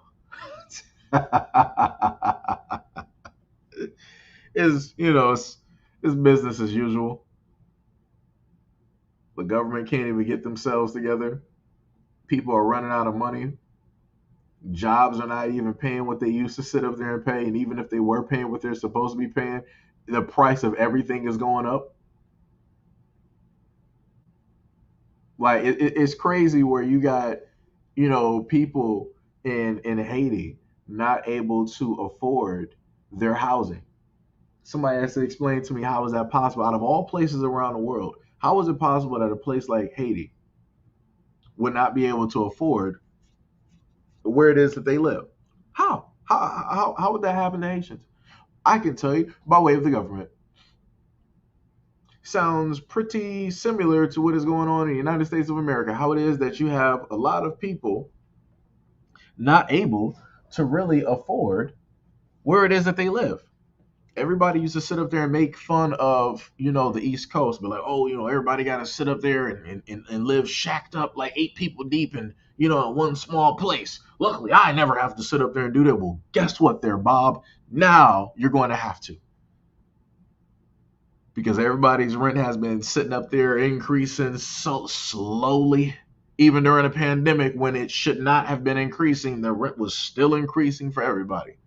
You got some people sitting up there paying upwards to $2,000 just to sit up there and rent an apartment. Doesn't even make any sense. $3,000, $4,000, $5,000. Should not even be like that. And now I would understand if people had to pay for something that actually has some amenities. I'm talking about, all right, you got a school, you got a mall, you got a football stadium, and all of these other types of like, all right, I can technically see that. But you got basic everyday apartments costing $2,000 where you look out of your window and you don't see nothing but your neighbor, or you might be staring at a brick wall or something.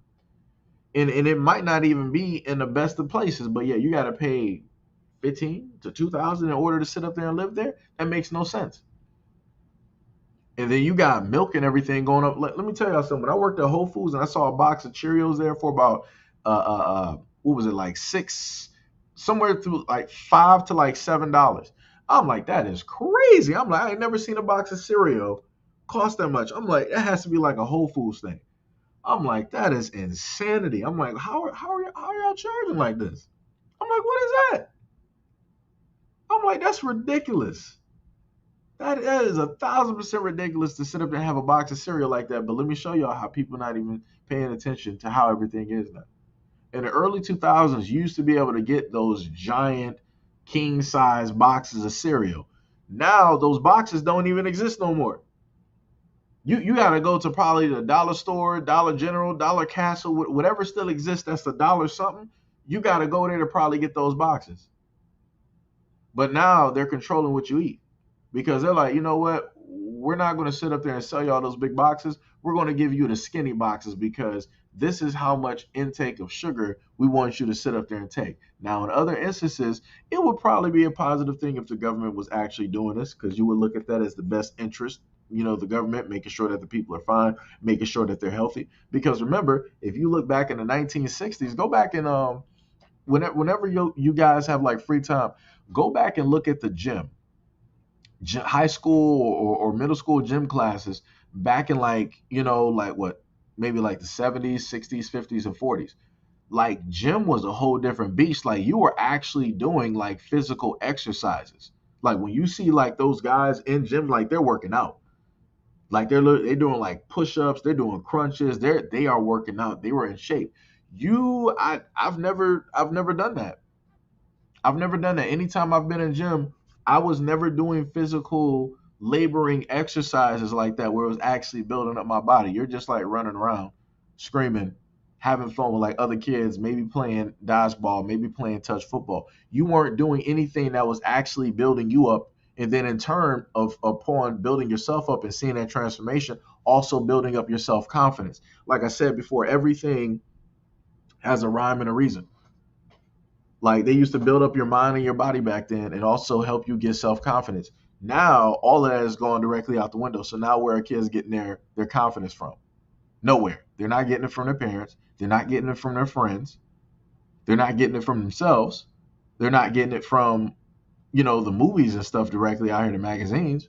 So the only place that they got it is basically the music, which is in a sense dumbing them down, transforming them into something that is a corrupted alternate version of them.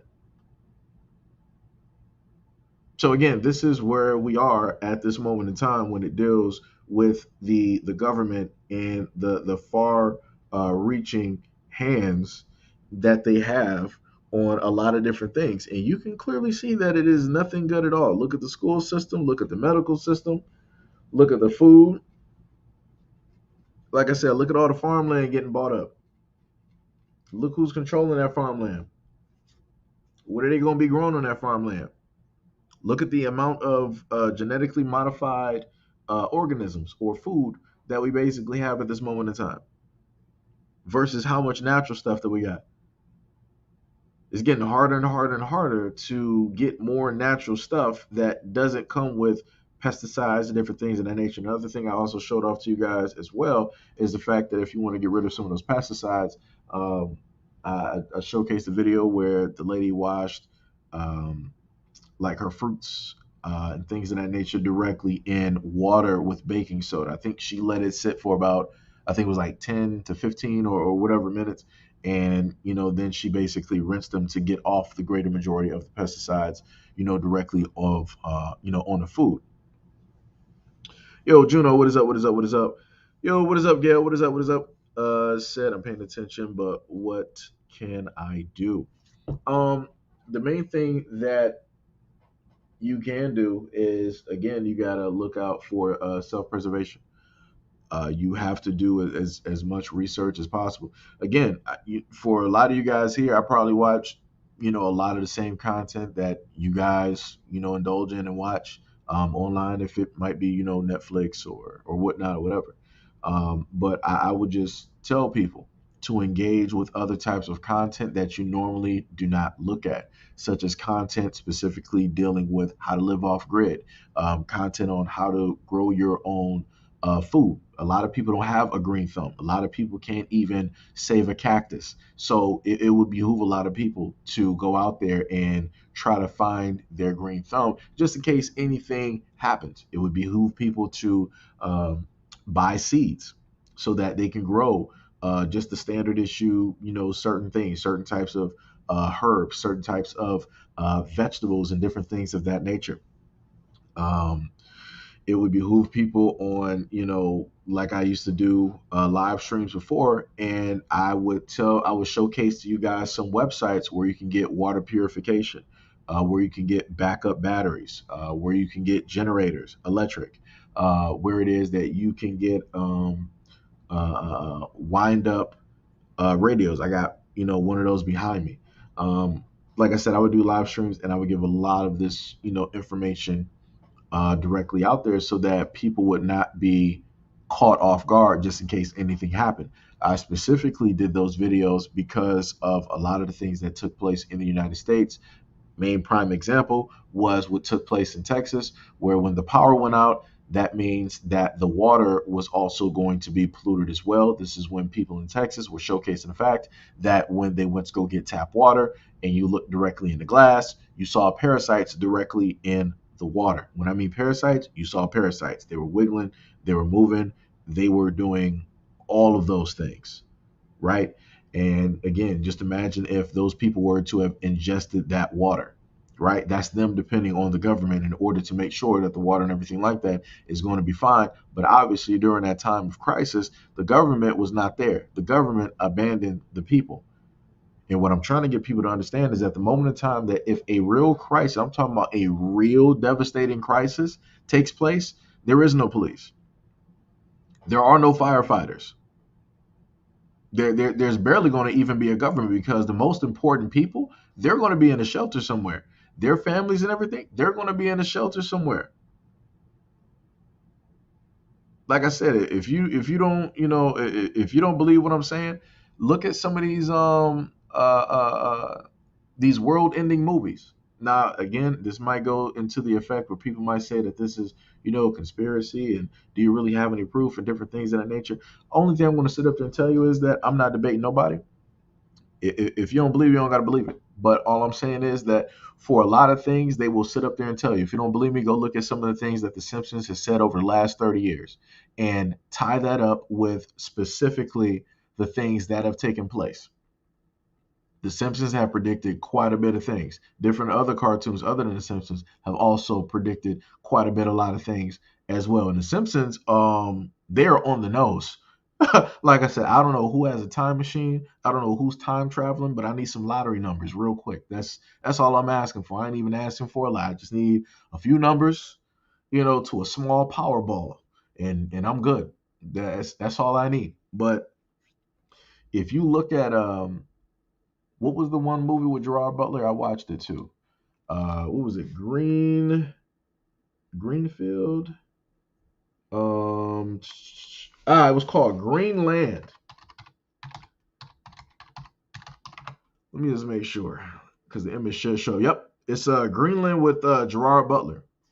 So, if I can remember correctly, what it was a comet or something that started coming into the solar system, and that comet basically carried other trash directly with it. Right? Let me just try to get that image directly up there. Right? So it carried some other trash directly with it, and it started impacting the planet. If you pay attention to a lot of these quote unquote world ending type of movies, the main thing that takes place is the fact that anybody that is of importance are the first ones to be notified, and everybody else is left to be gone. Right? So Gerard Butler, aka This is Sparta, he was an architect, right? So like I said, this is what I told y'all before. Certain jobs are going to be needed. Like you're always going to need builders. You're always going to need people that can make weapons. You're always going to need people that can deal with medicine, deal with the sick. Um, you're always going to need, teachers and different things of that nature. Like certain things are finite that are going to be a necessity. A lot of the other things that are outside of that is not going to be needed. Like I said before, me sitting up here, doing this, anybody else doing social media, that is not the end of the world comes. That's not going to be anything that anybody's going to be really like. It's not going to be nothing because people are going to depend on the real necessities when it deals with everyday life. But again, the most important people, they're going to be the ones that are going to get the warnings first. They're going to be the ones that are going to get evacuated. They're going to be the main ones you're going to start to see packing up their stuff quietly and driving directly off somewhere else to God knows where. The same thing with some, not all celebrities, some of the celebrities, because everybody ain't going to sit up there and make it there either. And especially with the government officials, a lot of them, they already got their places completely situated. Some people were smart enough to actually create bunkers. This is again why you got a lot of celebrities that have homes all over the world. They're not stupid. They're prepared. It's just that everybody else just don't understand that they're prepared. So if anything happens, trust and believe. A lot of these celebrities, they're not going to be in the United States. They are not going to. They're not going to be. This is going to be the last place. Last place they're going to, try to be at all. They're going to be everywhere else. But like I said before, look at that movie. I found it to be it was a pretty interesting movie. Like I said, I like these movies and different things of this nature because there's some things there that again that people need to pay attention to. Again, just like the Hadron Collider, and you happen to have the movie called The Mist. If anybody happened to saw that, which is basically the government playing with some stuff that they don't really know, and them messing with stuff, and things happen like it normally does, like it normally does. So yeah, that's that's the main thing I wanted to listen on. But anyways, like I said before, people just need to go out there. Back to what Gail stated. People just need to learn as much information as they can about whatever. It doesn't matter if it's about like bricklaying. It doesn't matter if it's about shelter. It doesn't matter if it's about uh, clean water. How to make or produce electricity and different things of that nature. Like I said, they got YouTube videos specifically online where people have broken down their dryers in streams and they turn that into a hydroelectric type of thing where they can generate a certain amount of electricity so that they can power certain stuff in their shack or what have you.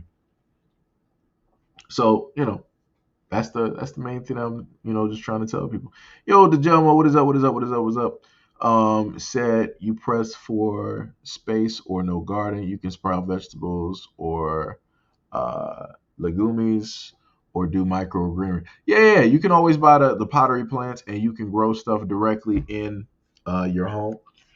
The other thing that I would also sit up there and state for people specifically out there is I've stressed before going out there and getting your license to carry because the moment in time when anything happens to collapse, again, everything is primed.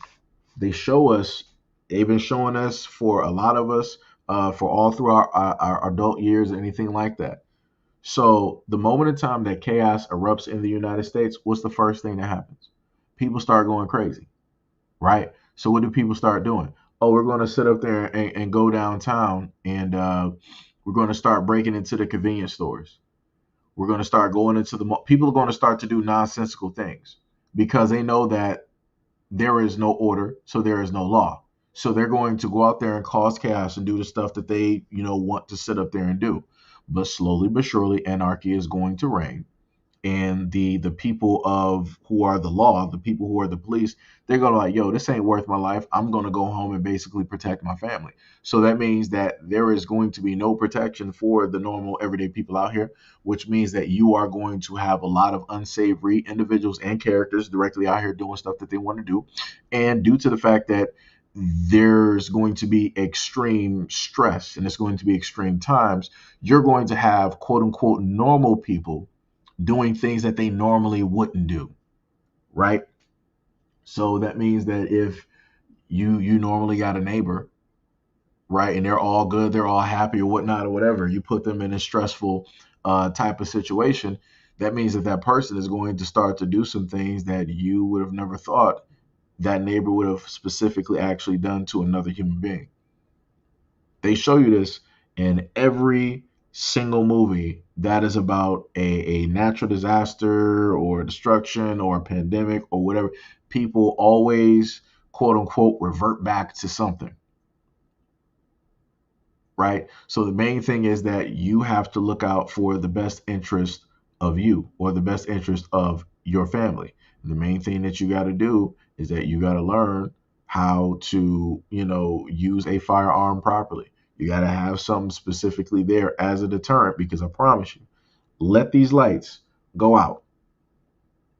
Things are going to sit up there and start happening. The moment in time that you have complete darkness, you're going to start to see a lot of things moving that normally wouldn't move. So, just putting that out there. Since the government wants to sit up there and try to prime and tell people in 2 to 3 years, expect some type of a cyber attack or whatever it is, and power outages, and they talk about solar flares. Like I said, they throw a lot of things directly out there to, to see what transpires. Dystopia, yeah. Yep. Yo, Wobble, what is up? What is up? Miss Callahan, what is up? Jojo, what is happening? Jojo says stimulus check. Yo, let me tell you something. At this moment in time, I'm just ready. I'm like, yo, if y'all want to do a lockdown, just lock it down right now. I'm gonna just make sure y'all start handing out those stimulus checks. I'm good. I'm good. Make just hand out those stimulus checks. I'm good. I am good. Like I said, I'm a gamer. I've been built for this since I was born. Like I said, it's everybody else that'll have the problem that thrive off of being like ultra social and going to club. Like some of the main people, when everything starts falling apart, or let's say if we get into another lockdown, the main people that's going to be suffering are the main people who are not used to sitting down. Those are going to be the main people that are going to be hurting the worst. That is going to be, causing a whole bunch of, problems and issues.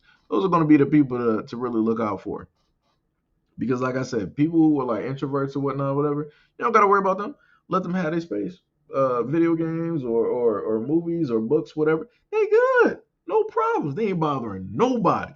It's going to be everybody else that's a problem. People who don't know how to sit still, people who always got to go out and do this and do that when they really don't need it. Like I said, we already seen it for like the last 2 to 3 years.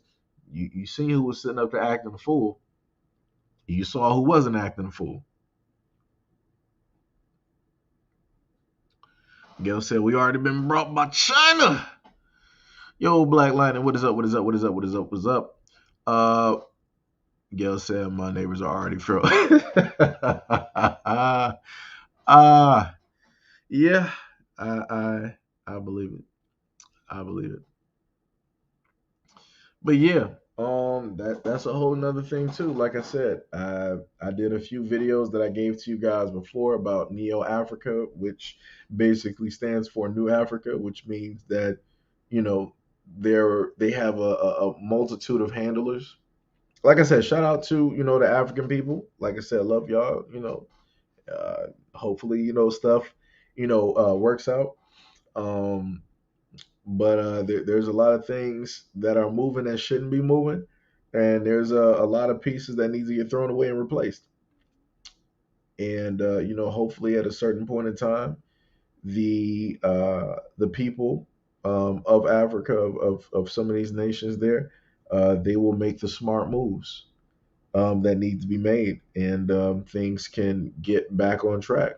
A few of them are doing the correct things when it deals with these European nations. They're doing some very great things, incredible things that will inevitably have a everlasting effect, no matter which direction it goes. Just for the fact that they decided to start taking a lot of these stances. Some of them took a stance against the United States. Excellent. Some of them took a stance against China, and also took a stance against some of the other areas in Europe. Excellent and excellent. Like I said, keep all of that going. Start waking everybody up. Start waking everybody up, because, like I said before, if people don't understand what war is. You ain't even seen it yet. You ain't even seen what real hate looks like. When the moment in time, and I can promise you this, and I will sit up there and bet everything on it. The moment in time that Africa wakes up, and they're pretty much, I'm not saying all of them, but it's pretty much a unification of that continent. It's going to be a war that is going to break out. It is not going to be a game, because amongst beyond everybody else on this planet, if ever a point in time Africa was like, yo, we're going to be like doing our own thing, getting stuff together, and we're also going to be going to a lot of these nations who have negatively infected us and who have been taking the lives of our people through way of work slavery and different things of that nature, on top of the history of you guys taking the lives of our people, our children, our families, and everything of that nature, and we're going to be looking for reparations. Oh, let me tell you, there's going to be wars. There's going to be wars. There's going to be coups taking place. There's going to be a lot of invasion. There's going to be some things happening. You're going to have a lot of these governments trying to work on destabilizing a lot of those countries' governments when it deals with Africa. Watch. I'm telling you, the moment in time that Africa really starts moving and they really start getting things going, you are going to see hatred. You are going to see racism. The moment in time that you start depriving people of the things that they are normally used to getting, you're going to start seeing real problems. You're going to start to see the real face of a lot of people. A lot of people that you thought was all okay with Africa, or people who are black or look black. Oh, you're going to start seeing a lot of stuff, especially in America. You're going to start to see a lot of them start running their mouths about Africa. And I want to sit up there and make a note to a lot of people. A lot of these people in America, their families are over there living and vacationing in Africa. I'm talking about Caucasians are over there right now in a variety of different countries in Africa, vacationing and living there, living like kings and queens, because they couldn't live like that in America. So they went somewhere else where they knew their money could sit up there and stretch further than what it was stretching in the United States. This is why you see a lot of Caucasian people over in those African countries, because they can't be the kings and the queens that they feel that they are from their lineage, from John and all of those ones. Like I said, they think that they special and they really not. That's why they got the lives that they live. And I keep trying to tell people it makes no sense to try to live outside of your means. Be proud of how it is that you are, because the moment in time that things start falling apart, now what you gonna do? Because let things start falling apart over there in Africa, and a lot of wars and stuff start taking place. All of those Caucasian people, they're going to be trying to flee, go back to Europe, go back to Australia, go back to Canada, go back to the United States. Like I said, people don't even understand it. People don't even understand it. Gail says, Sergi, I know you say education is right at our fingertips, but I don't trust that the information has been compromised. There's nothing like a hardback book. I mean, you can get stuff off of Amazon. You can get stuff off of Amazon, but what I'm sitting up there saying is, you have people that will literally step by step. Like I've watched 4-hour videos where somebody is literally teaching you code. And pretty much by the time you get done, if you're following every single step of that video, you'll be decent. You'll be at a novice level of being able to write code. But the more and more that you basically keep doing it, you keep reciting it, you keep repeating it, you're going to start to master it. I think, what do they say? It takes about like 10,000 hours to, like, I think, master something or whatnot or whatever. I forgot, it was a certain amount of hours, right? To just be acceptable, in doing something, right? You got to, repetition is king, right? Black Lightning said MF started talking war like it's Metal Gear. Oh yeah. They already had a story directly up there. I think I might have touched on it before, where it dealt with Starlink and I was going to say Nikola Tesla, but Elon Musk had cut off the satellites to the Ukraine, and potentially has stopped a real war from sitting up there happening. And like I said, if that's the case, that dude probably single-handedly just saved untold numbers of lives just by that one action. Untold numbers. Like I said, because that would have been a whole different war, because everybody would have been trying to back their best friends. Like I said, you would have had what was it, like China and like North Korea sitting up there backing Russia, and then you would have had the United States and other people backing the Ukraine and all this. And like I said, I gave y'all information. I did some videos and I gave y'all information about the Ukraine. That is factual information.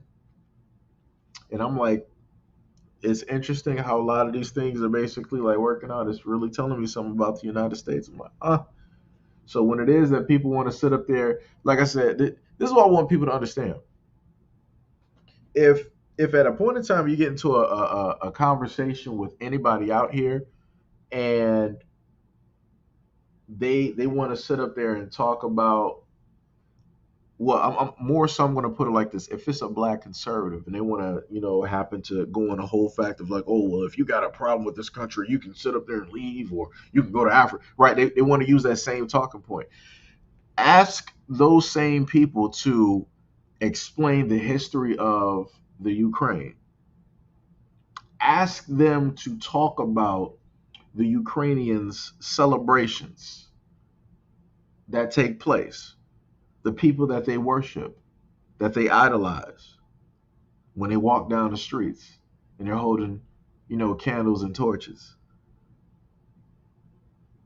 Ask them about their grandfathers and all of that history that they love so much, that they honor. And then you got to sit up there and ask them, so if that is their history, if that is who they are, what they worship, then they're coming directly over here. So then what does that mean for African Americans? Right? What does that mean for the other individuals as well? Like I said, if you don't know about history in the Ukraine, it would behoove a lot of people to go do some research. Because like I said, a lot of these conservatives who are black, they don't never be bringing up or talking about any of this.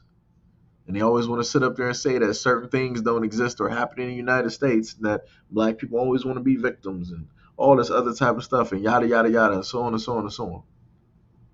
But they'll be real quick to sit up there and talk about how other people, bring their cultures and stuff to America and how it has a negative impact. I'm like, oh, ain't that amazing? It's like we just just switching sides. We just selecting which is good and which is bad. It's like, it's crazy. It's crazy. Gail said if certain things are censored and you can't search certain things, what makes you think the information available hasn't been tampered with? No. I get what it is that you're talking about. I would just sit up there and just tell anybody, like, they have people that are good at what they do. Like, you have people that are able to build housing. They're showing you step by step. Those are the videos I'm talking about. Like, people that will like literally take hours and they're showing you like step by step how to do so. You can easily download those videos off of YouTube or whatever it is. Like I watch tons of like cooking videos, so I can sit up there step by step, learn how to make certain dishes and different things of that nature. Like I learn more like visually versus in a sense reading. Like I said, for whatever reason, like sometimes reading might put me to sleep.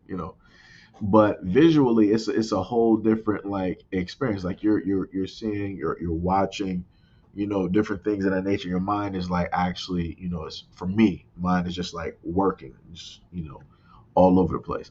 But I would just specifically say look for people who do like the long tutorials. Again, I know that the way that we've all been trained at this moment in time when they deal with social media. A lot of us do not have the attention span for anything that is over 30 seconds. I would put it to 60, but I feel like that's stretching it.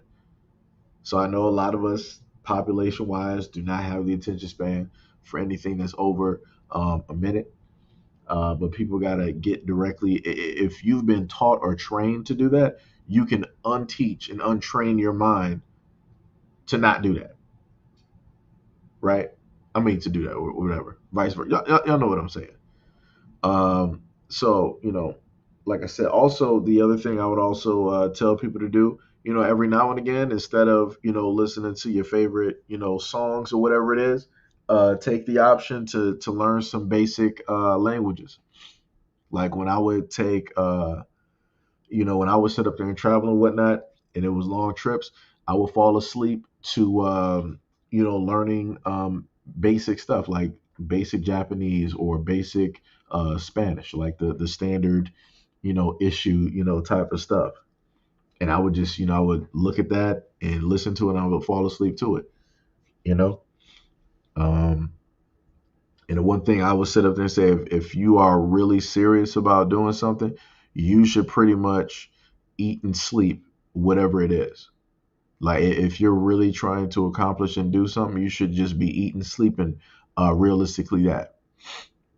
Because movies can wait, television shows can wait. You can listen to songs at a whole different period of time. You don't gotta listen to something when it first launches, waiting for your first artist to drop something on Friday.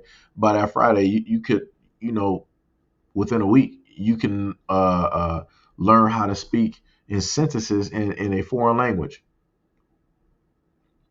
So again, I'm just stating, something directly out there. That's another skill that is a skill. Being bilingual. A lot of people out here, if you go through America, you take a poll right now, you tell people, would you, go out here at this point in time and learn a whole nother language? 70+% of people would just sit up there and say, I'm not learning another language. Yeah, I'm just talking about people who are born and raised here. I'm not talking about people who know a second language. I'm talking about people who only know English, or AKA American. People who only speak that. That's it. A lot of people are like, I'm not about to learn or try to speak anything else. I'm not doing that. Why would I? But I would sit up there and tell people it would just behoove people to learn Mandarin, because again, China is making moves, regardless on whatever it is that the political spectrum is sitting up there trying to push or move or tell people. Learn Mandarin, learn Arabic, learn Spanish. At least learn those three somewhere in there. I don't care if it's just like numbers. Uno, dos, cuatro, says. I forgot what the rest of it. Japanese, ichi, ni, san, yo. What was it? Roku? Like I said, somewhere up in there. I can't give you anything in Chinese though. I ain't even there yet. I ain't even tried that one yet. I might have even got the numbers wrong, but y'all know what I'm saying. At least know something. It's better at least know something versus nothing at all. And again, if you're trying to get a job somewhere and you want to heighten what it is that you're able to do, you could put being bilingual directly on your job education, and that will sit up there and put you higher and more accessible to hire for a lot of jobs versus other people. That'll automatically put you ahead if you're bilingual. Because if you're working customer service, oh, they're going to hire you real quick. They'll be like, oh, you know how to speak two languages? Oh, you hired immediately. You know, You know Spanish and you know Mandarin? Oh, we got you. You hired. You hired. You are hired. Um, Let me see. Jojo said, very important conversations, closure of the banks. Oh yeah, yeah. I think okay. So the part that you were on, you were talking about the banks. So let me just highlight those banks real quick. So dealing, I just use Australia as an example.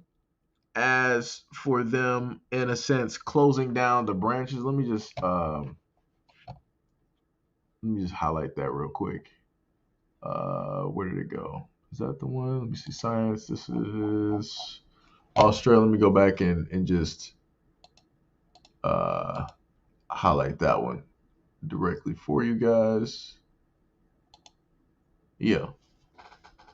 So, like I said, the thing with Australia, I was just listing that due to the fact that that is a problem that people should be looking at. And like I told people before, it would behoove a lot of people to start looking into gold and silver. This is something that I told people before. Every now and again, every month, maybe take a few $100s, whatever, and start buying up some gold coins and different things of that nature, so that you will have access to money, because you never want to just so happen to be without, or just like it was one clip that I saw of a show or a movie. And this is very, very attention. Just hear me out real quick. There was a mother who had a son, and the mother was trying to buy something from the store. The guy told her, he was like, okay, well, your total is such and such and such. She was like, okay, well, I got the money right here. He was like, yeah, we don't take money. He was like, oh, okay, no problem. She was like, well, I have my card. He was like, we don't take cards. So she was like, how am I supposed how am I supposed to sit up there and pay this? Like, how am I supposed to like do this? I don't understand. He was like, you're gonna have to like step to the side to figure that out. So you see another man basically come in there with a hood on. This is obviously during like the pandemic. He came on with a hood, and then he slightly pulled the hood back, and the dude scanned like his forehead, right? And the dude just like looked at her, and then he walked off. And she was like, I have money, I got all the other things, but I just don't have that. He was like, well, I don't know what to do for you. Like, you're gonna have to figure that one out. So I'm just saying that as, in a sense, a warning as to how things are working when it deals with technology,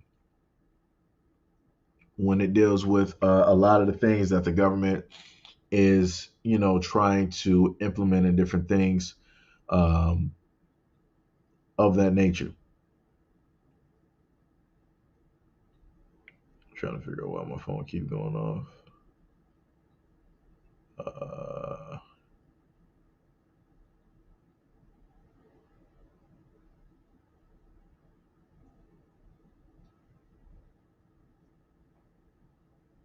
but yeah, that's the main thing right there, uh, that I need people to just pay attention to. It's just like, yo, gold and silver are pretty much accepted anywhere, regardless of whatever is taking place. People would be a fool not to sit up there and excuse me, take that currency, be 100% full. So, again, that's why I was using this for a clear cut example of, potentialities, things to come in different things in the nature. And again, if it's going to happen in one area, sooner or later it's going to happen in the United States. This is why I tried to give a warning directly out to people about the hyper or the supermarkets that they were already creating. And we already got a few of those. We had them over in China, and now we have them over here in the United States. Trial period runs where they have the markets without cash registers. no need for self checkout, and they have very few workers. They only got a few stockers, and they got somebody at the door just checking the receipt, and that's pretty much it. And I ain't talking about Walmart. I'm talking about Amazon. So, like I said, the future is nigh. It's the beginning. It's not the end. It's the beginning. But people just need to pay very close attention to everything that's taking place.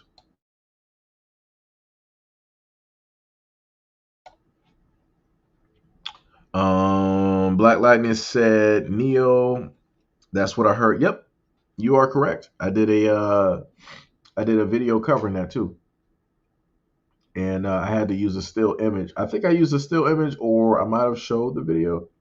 It might have been a still. Sometimes, YouTube gets funny about stuff, so it's difficult to technically showcase certain things directly on here, which it just should not be, especially if it's within context. But people like to act funny when they want to cover up certain types of deeds that are being done directly out there. Waba said, right. Gail said, if these young brothers knew what was up with these Ukrainians, they would take them out. Yeah, the main thing that I would state is that people just need to put their head directly on the swivel. Again, going back to what I stated earlier about a lot of division, a lot of ploys and tactics being used in order to divide people greatly so that they don't pay attention to specifically what it is that they should be actually paying attention to, that adds into that. So you see a lot of, self versus self, versus instead of like self versus, them, and things of that nature. So it takes a bit. It'll take a time, and people will happen to see it, maybe possibly before it's too late, so that they can actually react correctly to a lot of the things that are happening, to a lot of the things that are transpiring. Like I said, all people need to do is just stop and stare and just pay attention. That's it.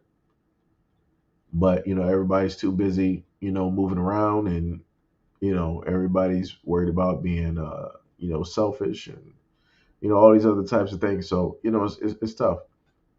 It's tough actually getting people to realize certain things that are transpiring, and people trying to pay attention to what is of their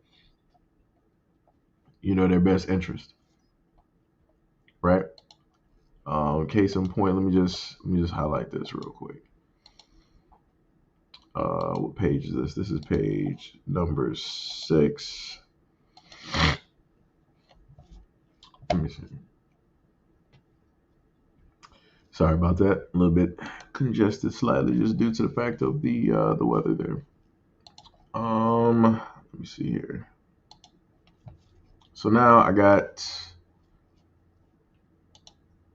this image right here. Like case in point, this image here. All right, let me just see. Okay. So going back to what I stated about like self versus self, right? You got stuff like this. This had to do with the whole situation with the brick lady, brick gate, whatever people want to sit up there and call it. And you see the main two opinions, right? You see the woman to the right, oh boo hoo. The bullet bag now has an opinion. Yes, I hate men, especially black men who don't protect black women. This isn't a chicken or the egg situation. This comes directly from the treatment and historical interactions from black men. Hope this helps, right? And she gave the heart and the FU. And the guy underneath said, I mean, it's unfortunate that none of them jumped in to help. But calling black men bullet bags as a black woman is probably the wildest thing I've seen on here in a while. Been stabbed, helping a lady. Not every dude is built for hand-to-hand combat. A lot of them freeze up And the response that she had underneath, which was partially cut off, is basically said, um, I think it was like somewhere to the reference of like, sorry to hear about that, but I really don't care, right? Now, note this is the same woman who's complaining about what it is that was not done for the quote unquote woman with the brick. Opposite side, you got LOL, a doozy for you. 60 years ago, they was getting black men hung and set on fire and put under jails. LOL, now look how the tables have turned. Metaphorically, black women are hanging black men and setting them on fire and putting them under the jail. Internet-wise today, LOL. And the comment underneath said, crazy how it takes a Caucasian woman to protect black men. So this goes back into what I was stating about the self versus self, and how it is when I was saying earlier how you weren't really having a clear cut discourse online about, you know, black men and black women and all that. It wasn't really as loud, right? Because there was nothing that people could try to pinpoint, or nothing that people could use to try to like agitate the situation. But now, since this situation is in a sense taking place, and people have decided to put the blame or place the blame somewhere, this is where we are. This is where a lot of the energy, this is what we just so happen to see. So we got both black men feeling a certain type of way, right? Because again, black men are the villain, black men are getting blamed, and basically being portrayed as like not doing anything, not being good for nothing, all other type of stuff. And then you have, you know, some of the black women directly up here listing that black men are bullet bags, like I said. And I want to note the same woman who used that type of language, as she stated, she said, yes, I hate men. What she meant to say is, yes, she hates black men, not men in general. Because more than likely, even if she plays for the same team, there's still certain men out here that she would deem or find attractive or suitable. It just would not be a black man. Right? So, again, this is what I mean by the division, um, when it's self versus self, how it is that the community is, in a sense, screwed up because, you know, it ain't nothing going to take place. As long as you have things like this being stated online and things like this, you know, taking place, nothing's going to get solved. Nothing's going to get fixed, because all you're going to have is he said, she did this, he did. That's all it's going to be. And all it takes is for one person to basically start it. That's it. That's it. That is it. Like I said, it's crazy. It's 1,000% crazy. Self versus self, directly at its finest. I got more stuff that I could actually post directly up there, but I'm waiting. I'm gonna let a lot of that just like sit back in the wind. I'm gonna let a lot of that just sit back directly in the wind. But hopefully everybody's having a you know, a very great day. What's today? Today is Tuesday. So yeah, hopefully, you know, everybody's, you know, having like a great day. Everything is going pretty good. You know, for everybody at this moment in time, things is you know, pretty much working out. There are some videos I technically would not.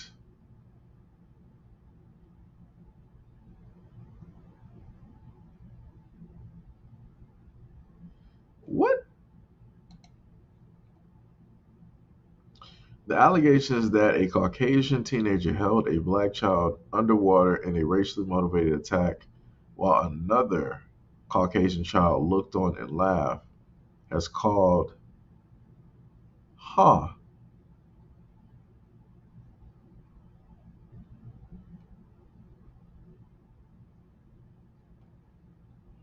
huh. Let me just, let me just, Let's look at this real quick.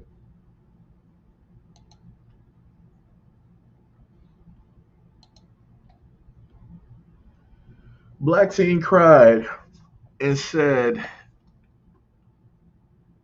"I'm drowning." Let me just.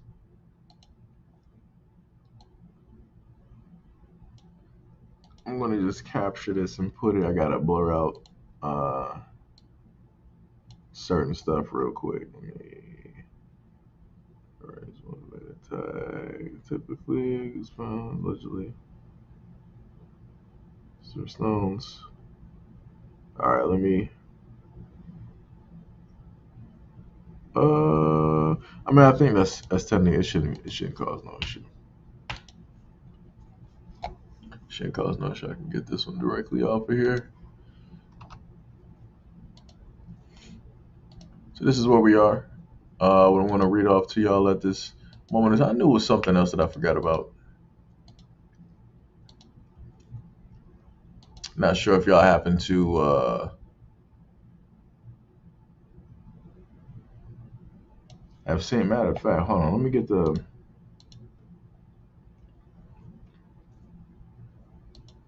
That's crazy.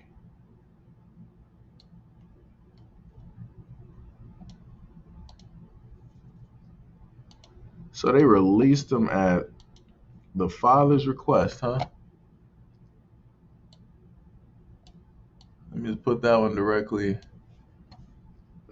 up there. So they said a 14-year-old boy is facing charges, including attempted murder, after police in Massachusetts state that he tried to drown a black teen in a racially motivated attack. The attack took place July 19th at a typically peaceful and scenic Goose Pond in Chatham, when the defendant allegedly called the other boy racial slurs, threw stones at him, and tried to drown him. Chatham is a seaside town in southeast tip of Cape Cod.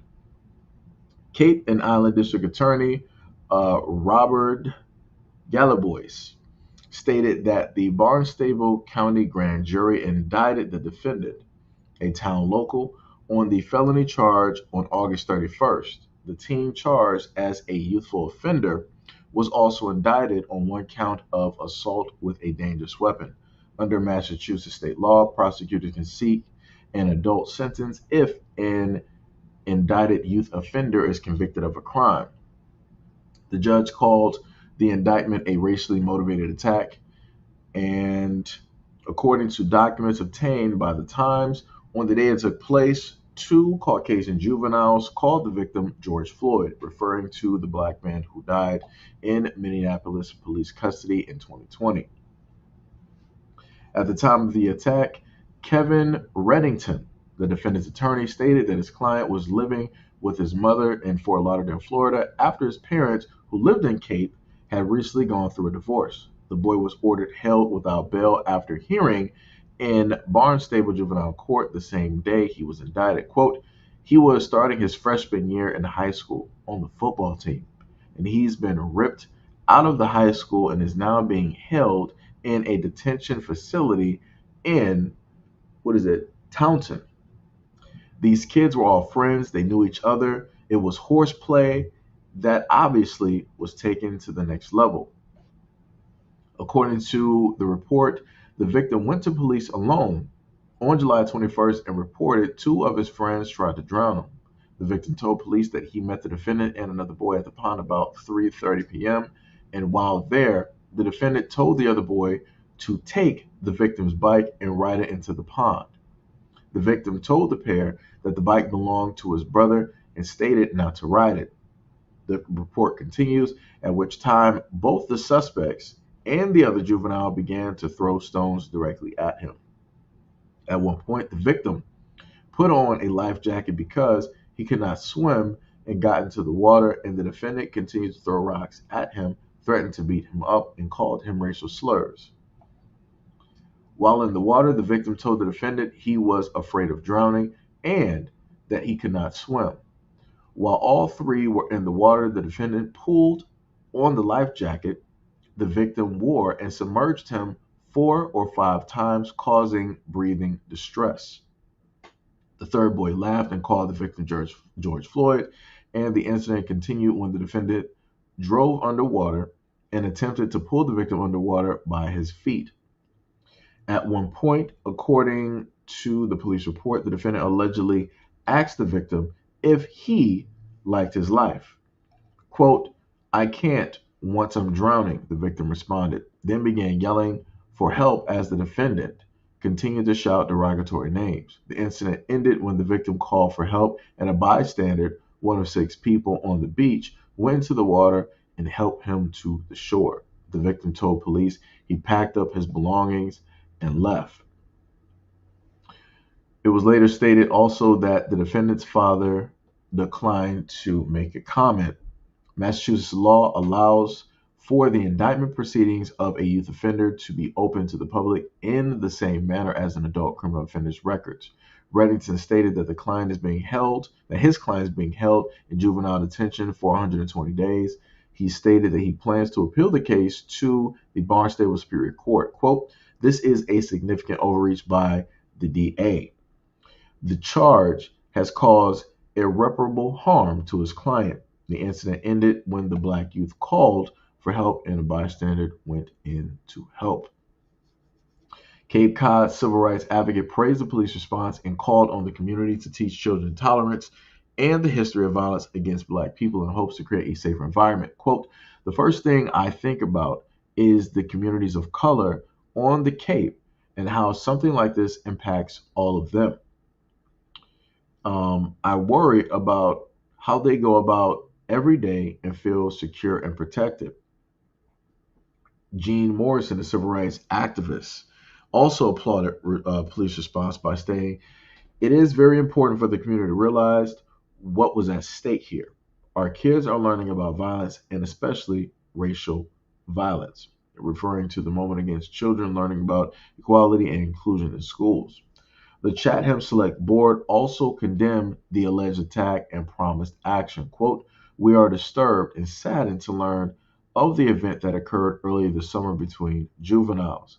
The town and our police department have a strong relationship with the Monomy, Monomy Regional School District, and we will be working together proactively to deter events such as this from taking place in the future." Wow. Wow. That's crazy. That is crazy. Like I said before, I'm happy that the young boy is alive. I'm very much happy that he is alive and he is able to see the day again. Because the other kid, I'm looking at the kid's picture. That's a big kid. I know why he's on the football team. And he dove directly in that water and pulled that boy by his feet under the water. Yeah. Yeah, he shouldn't be held for no 120 days. You need to throw him directly in prison. Throw him in prison with the rest of the adults, and so he can sit up there and be there for the rest of his life. So he'll learn that lesson. Like I said, that's crazy to me. That's 1,000% crazy to me. Gail said that stupid words are powerful while causing bullet bags and manifest devastation for the legitimate black man, while all black men have to pay because, like I said, I don't. Well, I'm not sure if you're talking about the brick lady, but if you were talking about the lady that made the original comment of the bullet bag part, like I said, Gail, this is something that normally happens online and is by a certain type directly out there. It is by a certain, like I said, that's the reason why I did a lot of videos before when I was talking about the sisterhood doesn't exist, because like how you're basically questioning why it is that they call them that. A lot of those women who look just like you, they will sit up there and call you a pick-misha. They will call you a pick-me. They will call you every single thing to try to be negative because you're trying to, in a sense, look at something from a logical sense, from a logical standpoint. And also due to the fact that you are caring about, in a sense, the mental or the well-being of black men. They're against that. So, like I said, there's a supposed sisterhood, but within that sisterhood, you literally got black women against black women. So, is there really a sisterhood if you got black women versus black women? Like, it's a crazy thing because I've seen women directly underneath these comments, and they've questioned these other black women, and black women will literally start attacking the black woman who questioned crazily.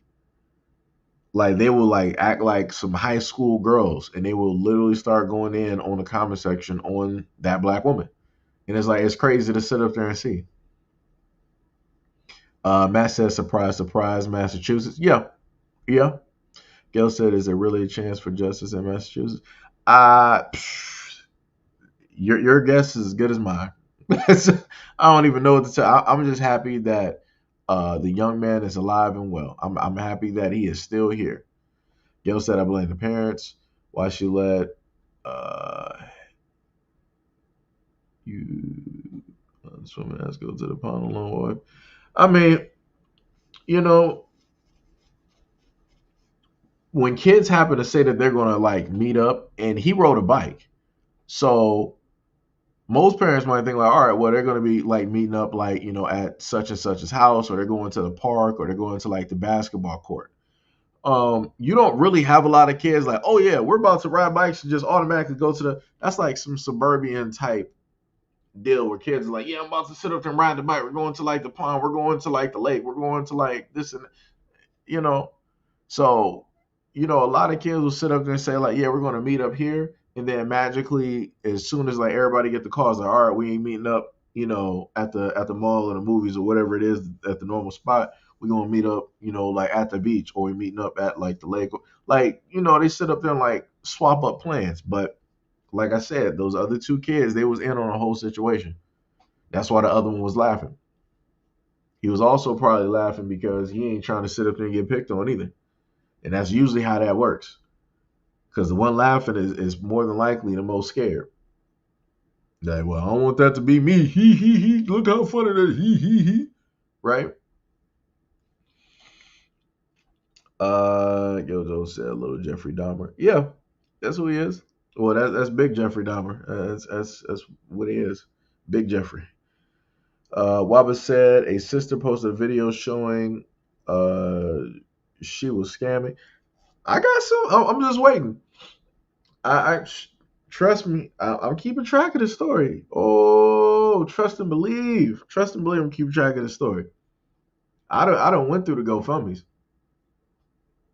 I done seen some of the other videos too, where it's magical how the same things just so happen to happen. Like magically, 3 different times, 3 different years, you end up in a situation with the dude, and you end up getting hit. Come on, man.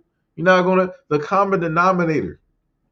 It's the common, and it's like the funniest thing is you got a few black women who are actually using their platforms to basically to point out the holes, the plot holes in this story. It's like Swiss cheese, and they're getting talked about because they're coming here with like some facts, and they're using the evidence that the woman, the Somali woman, put directly out there for everybody to see. But like I said before, it's funny. Like I said, it's just crazy. It's a lot of stuff. It's a lot of stuff. But like I said, it's looking real quiet. It's looking real quiet out here in these streets. It's about a few days or whatever that went by, and I'm still expecting. I'm waiting for like when is this person? When is she going to like the media? Where are all of these activists? Because usually there's always like some female activists that'll start rolling up on the scene, wanting to talk about the situation, and they want to really highlight some stuff. I'm like, where are those female activists at? Where are the women at trying to sit up there and start marching through, wherever this took place? Like I said, where was the club at? Magically, she didn't say where the club was at. She didn't even list the name of the club. But yeah, she was at a club, and this happened outside of the club. But as Phil from the Advice Show has stated, it's like it's funny how this happened outside of a club, but yet Houston has cameras around the city. They literally have cameras around the city. So how is it possible that if they got all these cameras around the city, that she didn't list the assailant, she didn't list no car, she didn't list what he, nothing, not even a general description. It's like that's crazy. You even had a woman that was on one of the videos on TikTok, and she stated, she was like, yo, the she was like, I got into a physical altercation with a man before, and I actually got hit. Like she was explaining like how it's like when you're watching cartoons and they say that they get hit in the face and they're seeing stars. She was like, yeah, I saw stars. She was like, I got knocked down, and she had like, I think she said like 8 or 18 stitches on the side of her face, and that was a dude that hit her with his fist, right? And she was knocked down seeing stars. But then you got this woman sitting up there saying she got hit with a brick. She ain't seeing stars. She not having no problems talking. She don't look like she's in any type of pain. There's no dirt anywhere on her body. She should have been knocked down. With the swelling that took place there, she should have been knocked directly on her behind. She should have like been rolling in the dirt. Was not the case. Was not the case. The dude grabbed a brick, and magically there's no cuts to her face because she got some type of like mutant type of skin where she's a part of the X-Men, and the only thing that shows up is swelling. No types of cuts, no bruises, no bleeding, no nothing. Even when she was in the hospital, the exact same thing. And somebody even did a comparison to a guy who actually got hit with a brick before. His lip was purple. The side of his face was all like bruised up. He had like cuts like on his face and on his eyebrow. Dude got really slapped with a brick. But you look at her, she looked better than the dude that actually got hit with a brick. And I'm like, what type of skin do you have? Like, would it be genetics? Are you like a mutant? Like, are you really a part of the X-Men or something? Like, what's going on? And then how do you go from wearing a mask directly in a club, and like from like Phil from the Advice Show has stated? I feel like I'm just gonna start talking about this now, so I'm just gonna start putting up pictures. Because now I'm just directly on it now. I'm just directly on it now, right? So now it's like Phil was sitting up there saying, you know, like how in Texas, like it's naturally hot. Like it's like anywhere like 90 to like 100 degrees. So it's like, if it's normally that hot outside, why are you wearing a mask in the club? And then once you got out the club, where'd that mask go? So like what happened to the mask? And then on top of that, if you came to the club, most women come to the club with a friend, right? Most women come to the club with a friend. Where's your friend at? Where your girlfriend at? You're not going to sit up here and tell me that you just went to a random club just by yourself. Most women go to clubs. Most single women go to clubs with their friends. And then they sit up there and meet guys and talk to guys and all this other type of stuff. But yet, that's still confusing within itself, because when I've showcased the videos that she had directly up there, she was making it seem like she just plays for the other team. Because she was sitting up here saying that, quote unquote, these black men didn't protect me. But in another video, I showcased to y'all how she was sitting up there saying that black women are the protectors and the providers. But then she's turned around when she get into an altercation, sitting up here saying that basically that black men should have been protecting her. Crazy. Crazy how that works. And then it's like, you get into this altercation, and the first thing you do is go to social media? The first thing you do is not call the police? But two guys that were there that you said that didn't protect you, that didn't do anything for you, those are the guys that called the police? Those are the guys who stated that they stayed there to talk to the cops and that somebody has some footage of them basically doing that? But you just try to sit up there and say that ain't nobody do nothing? when you didn't even do nothing for yourself? That's crazy. That's crazy. And then once all of these things start like adding up and people start showing other videos, then those women start moving the goalpost and they're like, oh, now look at all of these black men trying to sit up there and justify violence against black women and all this other and yada yada yada. That's crazy. That's a 1,000% crazy. Like I said, let's just look at these images, right? So the first image, you got a black woman told to leave a Texas store for swearing when she was actually speaking Somalia, right? So that was one of the interactions that had went viral, right? And I think she might have had a lawsuit directly from that. Then she had another GoFundMe, which is help a black Muslim mother pay for her medical bills, right? And then and you can see the rest of the same thing directly up there. The picture to the right is of the exact same what's that I made sure to put underneath.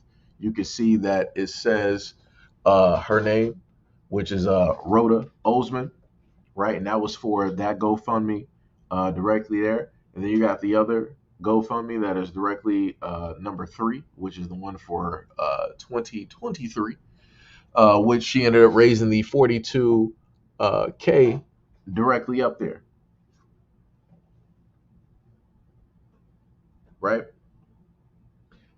So I'm just trying to figure out how is it possible that somebody throughout the years within like what is that, the first story was like 2020, within like a 3-year period you consistently have interactions with men where this is the end result.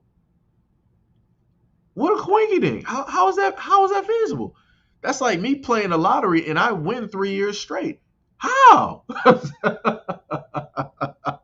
If I went to a casino and I was playing blackjack and I won 500 grand 3 times, do you know I probably wouldn't be able to leave out my money? Do you know what type of threats I would get from the casino? Do you know I would be banned in several other casinos? Like if this was Vegas, I would probably be banned in every casino in Vegas if I was able to pull that off. Do you know what a string of luck that is to sit up there and do that three times, 3 different years, to pull off a haul that big? And you mean to tell me that this woman, in every single instance, she's having some type of interaction with the man and then starts up a GoFundMe? Okay. All right. All right. And again, it then devolves into the whole conversation of a lot of people who are not even for or even like black men talking about they deserve protection and that a random black dude should naturally be out here protecting a random woman. And I'm like, that's technically kind of crazy there. Because even women in my family sat up there and told me, you better not be doing that. Because at the end of the day, you gotta come home. Right? And those are black women that sat up there and told me that. It's like, yo, at the end of the day, you have to sit up here and come home. But like I said, a lot of those black women who sitting up here talking about, oh, just protect any and everybody, they're not thinking about that. They're thinking selfishly. Because like I sat up there and told people, those same women, they're not going. Let me just highlight that that previous picture, because we over the drowning what's next to Georgia Stone. I think I took it down. Let me go back. See, you hit your head trying to get up here. That's because you was should have been trying to jump up here. Let me highlight that again. Let me just zoom in on that one comment. Because I got to give an example so people know the type of women that I'm specifically talking about. Like this right here. You got women like this that'll sit up there and not be for black men, that don't love or like black men at all, but still sitting up there talking about, oh, black men need to sit up there and like protect them. Huh? Where people do that at? Where people do that at? Where do people do that at? That don't make no sense. How do you come so negative and you talk about a group of men as a whole? Like I said, if you've had, your own experiences, fine. You need to box that off to the experiences that you specifically had with those men. To sit up there and call to refer to a group of black men as bulletbags, to call somebody's son that, to call somebody's husband, somebody's fiance, somebody's brother, somebody's father, to call any of those men that you don't even know that type of name is ridiculous and it's crazy. Gail said, did the woman that called y'all bullet bags bad for the other team? I'm going somewhere with this. I'm guessing. I didn't. Did I look at her Twitter? I think I might have. I looked through. Trust me, Gail. When I look through, when I usually find these comments, I usually start digging through a lot of what's the names. Like the one lady that I just showed you, the brick lady. Wait, Gail, were you here for the other live stream that I did? Matter of fact, hold on. Let me play something for you, Gail. You might not have been here for that. Hold on. Wait. This is just to give a little bit of context. This is dealing with the brick lady. If you don't get down off of this desk, let me get this for you, because I don't think Gail might have seen this video. Hold on. Give me a quick. I actually got a few videos up here. Um, where is the one video she put up there? Okay, Gail, because you wasn't there for that one video. This is the brick lady. This is what she basically stated. Okay, you said nope. I got you. No problem. Let me just play this. This is what a lot of them don't want to happen to mention, or happen to address or talk about. Now, I want you to understand, she's specifically talking about black women when she's talking about this video. So let me just play this so you can hear it. But I'm really talking to like cis women because like it's giving y'all real jealous. Like y'all real jealous because they can, will, and have pulled your ninja. All the trans girls ever did was teach y'all how to wear makeup because, yes, the makeup you wear today is trans makeup. They teach y'all how to do y'all hair. They got y'all hair together. And, like, what do y'all think those BBL bodies are? Because the legs, hips, and body, y'all got that from the trans girls. Let's keep it real. Now, I'm not talking about a girl with a big ass because, shout out to Somalia, shout out to Nigeria, shout out to Africa. Whoop, the whole black diaspora. We've been had big butts, small backs. But I'm talking about this whole 20-inch waist, titties that sit right here, big butt, all of that. That body, I haven't seen it that much, but trans women have always had it. And now y'all running to the doctor to go get it. Y'all love the trans girls. They taught y'all how to sissy y'all fucking walk when y'all were out here walking like dinosaurs. They taught y'all how to put on y'all makeup. They got y'all asses together. And what is y'all real problem? Can y'all not compete? Y'all out here talking about trans girls want to be y'all when y'all got the whole aesthetic of a trans girl. Let me find out that y'all want to be trans girls like the gang is. Y'all want to be them.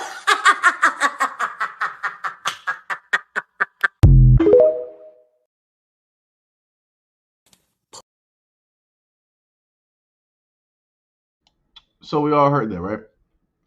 All right. Yeah. And like I said, it's funny how the same people don't want to mention the stuff that she states. Like I said, that's a problem. That's an issue. Like she's talking some full on foolishness at this moment in time. It's she's talking some real crazy stuff. This is another one too. Rhoda here to remind you that every time you lie to somebody, you're taking away their choice. You're taking away the ability for them to make a decision that's good for themselves. And that's why I always lie to the people of the global minority and men.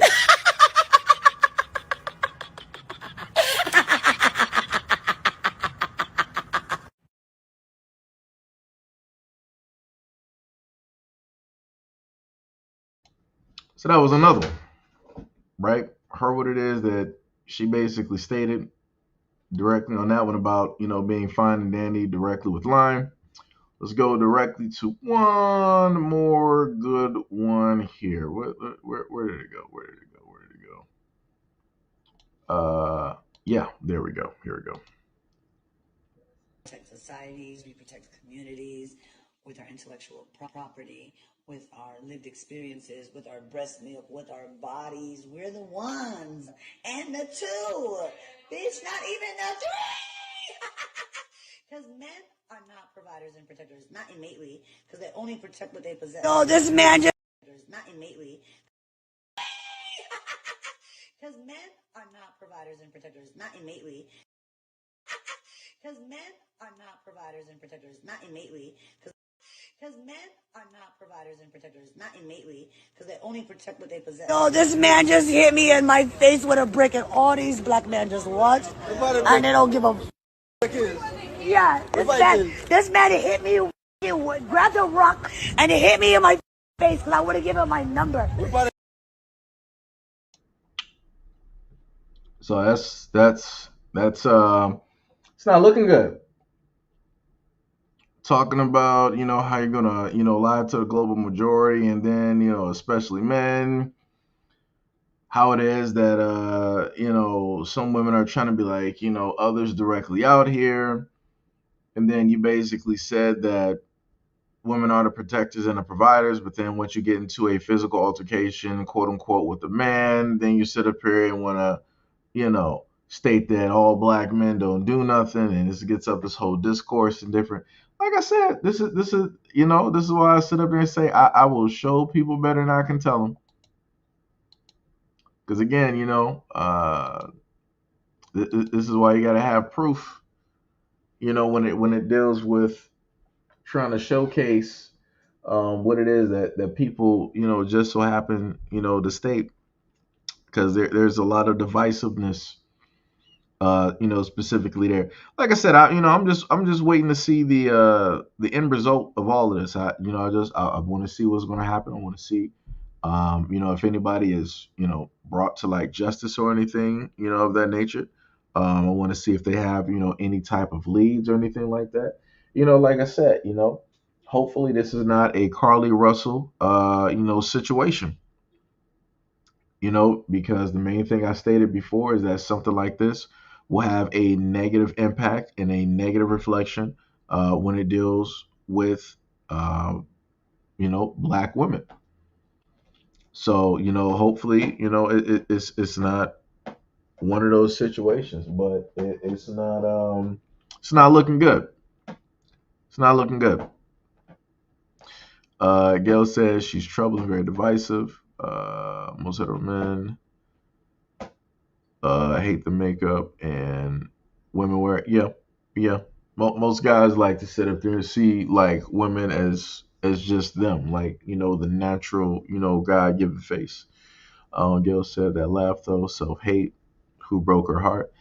Uh, Look, from what I was able to like understand and find out is that she has a guy in her life, and I'm not exactly.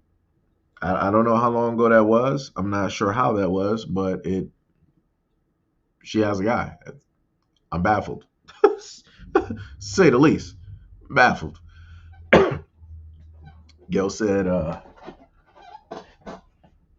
if that female that called y'all bully bags bats for the other team and she has fully embraced her masculine side, she does realize that she could be confused for said.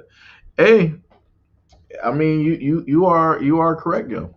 You are 1,000% correct. But like I said, I highlight these things because this type of energy is very dangerous because a lot of black women have sons. And the main thing that I try to get a lot of black women to understand is that women like this will hope that inevitably your sons will end up as a bullet bag. That's what all of them hope, because the whole main end result is they want less of black men out here. In a perfect world, if these women actually had control of the whole situation, they would just be like, yo, we're just going to erase, black men out of the equation. All the other men out here are great, all the other men are good, all the other men are positive. We're just going to make sure to get rid of the black men. So that would also inevitably include your sons, that would include your fathers, your cousins, your nephews, grandchild, grandfather, all of that. In a perfect world, they would almost want it to be like a Themyscira type of deal. If people don't know what Themyscira is, look up Wonder Woman or look up the island of Lesbos, things of that nature. This is why I brought y'all a video before where it was a black woman talking about how they used to use the media back in the 90s towards the early 2000s, where they would make a lot of all women type of things. And they would specifically make sure that there were no men anywhere in sight because they had one goal. They were trying to get to and transform the minds and different things of that nature, to have a certain type of thought process, to have a certain type of look on women, to have a certain type of negative look on men and different things of that nature. Like I said, people gotta pay attention. People gotta put a lot of these pieces together. This is why I showcase a lot of different things, because everything is connected. Everything is a part of a giant web. It is not a game out here. You got a lot of people out here that are very smart. They are very diabolical when it comes to the things that they are, trying to do. Waba said, I don't like to be around a woman that has a history of lying on men. Police them, just believe in what they say and look for evidence after you're going in prison. Yeah. Waba, let me tell you something. On a previous live stream, I showcased a comment from another woman where she said, at the end of the day, and she wrote this to a guy. She was like, at the end of the day, I can lie and make up a story and said that you did something to me. You have to be the one that has to provide the burden of proof of your innocence, because somebody out there will believe me. And I try to showcase this to make a lot of people understand, like, do you understand how bold you have to be in order to be a woman and know that you have that type of power to literally ruin a man's life? And you're going to put that out there to let people know, like, yeah, I can do this, and ain't nobody going to hold me accountable. That's crazy. Like I said, and that's just some of the few comments that I've seen. I've seen many of hundreds of thousands of comments of crazy things that women have stated directly on social media. And the main things that I look at, I'm like, yo, somebody's son is going to be negatively impacted by the language that is placed directly out here, because you literally got women that are unchecked that are saying a lot of things. And again, the whole world is going to believe the woman over the man. Anybody remember Amber Heard? The whole world sat up there and believed Amber Heard over Johnny Depp. And we all saw how that worked out. And still to this day, because people don't know how to take an L, still to this day, you got people sitting up here saying that, oh, it was rigged. This really shows how anti-woman the world really is, and all these other types of things, and yada, yada, yada. They still trying to sit up there and switch and change like the narrative and everything of that nature. It's crazy. If you don't come here, I'm trying to let you go in the window. Here. Like, it's completely crazy how that works out. It's completely crazy. Still to this day, you still got women out here still batting and voting for Amber Heard. This woman lied about everything that happened. And then on top of that, She spoke directly on the podium to women who actually went through these things. Lying. Craziness. Like I said before, the whole world will sit up here and believe a woman no matter what. And it is on the man to prove his innocence, no matter what a woman says. Johnny Depp has showed that. That also happened to Mike Tyson as well. And that's why he said what he said at the interview. I'm not even, like I said, I'm not even mad at him. If a dude got to literally serve like a prison sentence for somebody sitting up there lying, that's insane. That is 1,000% insane. 1,000% insane. Like I said, a woman can just sit up there and say anything. Again,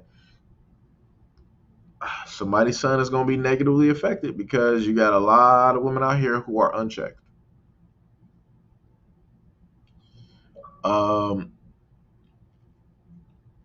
WM said that poor child is bound to confusion. Yep. Waba said, right. They're telling people they lied on men and people still think they're telling the truth. Facts. Gail said that ain't bold. That's treachery. I bet you her feminine parts are not maintained. And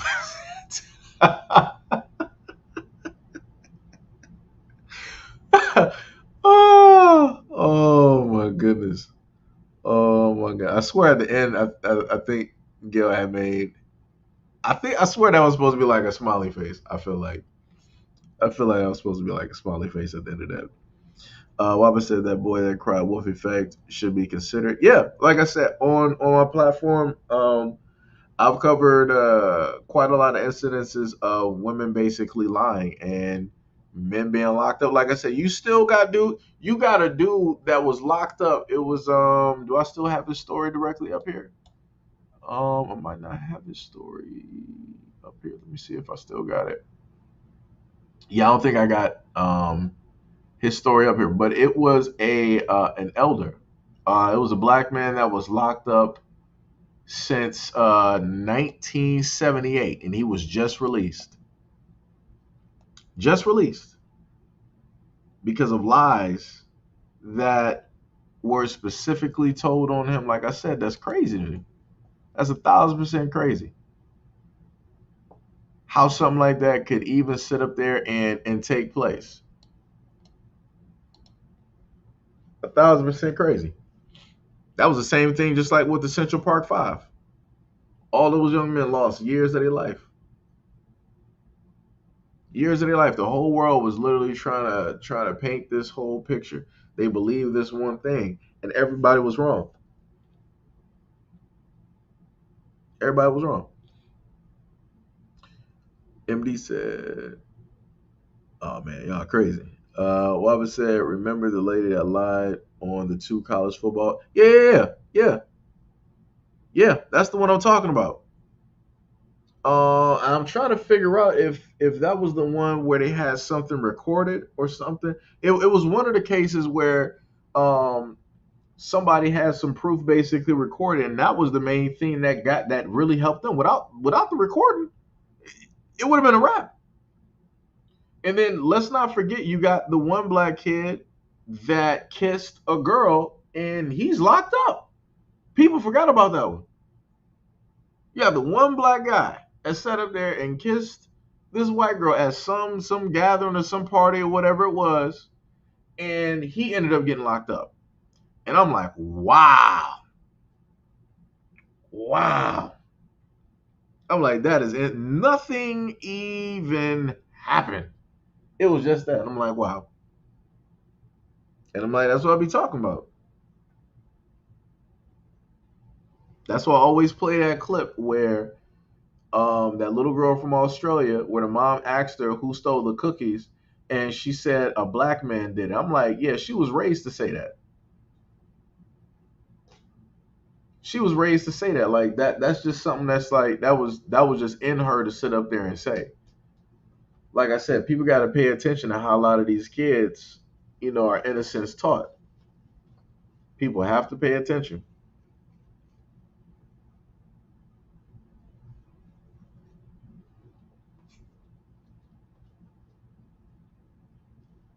Yep, Miguel is speaking facts. Speaking 100% facts. Like I said, I remember back when I was in school. And like I said, I was into I used to watch a lot of documentaries, like stuff dealing with anatomy and all different types of stuff. And of course, I got a mom who was a nurse, and it was amazing during that time frame, sitting up there just like talking to like girls during that time. They didn't know nothing about like their own systems, like their own bodies. I'm like, that's baffling. I'm like, how would I know more than you do, and you're the one that has the parts? I'm like, that's crazy to me. And that was some time ago, so I can only imagine. I can only imagine what it would be like now. Timothy said, then Central Park 5 get locked up because of Trump. I couldn't find much info on them. Um, it was, what was it? Supposedly somewhere in some park in New York, a Caucasian woman ended up having a incident take place. Get from under that cord. Had a incident take place, and basically those young men were to blame, and they weren't the ones that did it. It had zero to sit up there and do with them. This is why they got off, and this is why they ended up getting paid, which still was not even a lot of money for the amount of time and the amount of years that they had to sit up there and spend directly in that prison. No telling what it is that they had to deal with or even go through, what type of therapy that technically they might even need, as well.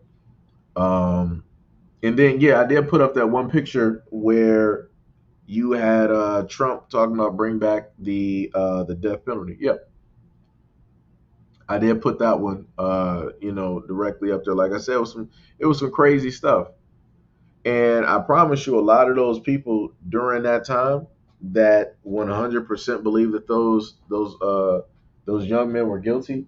I promise you, they would never sit up there and try to uh, give an apology and admit that they were wrong for believing the narrative and not having 100% of the whole facts, but just going off of something emotionally based. They would never sit up there and admit that they were wrong. Never. Like I said, just like a lot of the women that believe Amber Heard, they would never sit up there and apologize to Johnny Depp for all of the stuff that they sat up there and said, how is it they dragged his name through the mud, slandered him, or anything like that. They would never apologize. They're just going to keep going with, oh, Amber Heard, she's innocent. We got to keep standing up for Amber because Amber is all of us and all this other type of stuff and yada, yada, yada. Like I said, it's crazy. It's 1,000% crazy.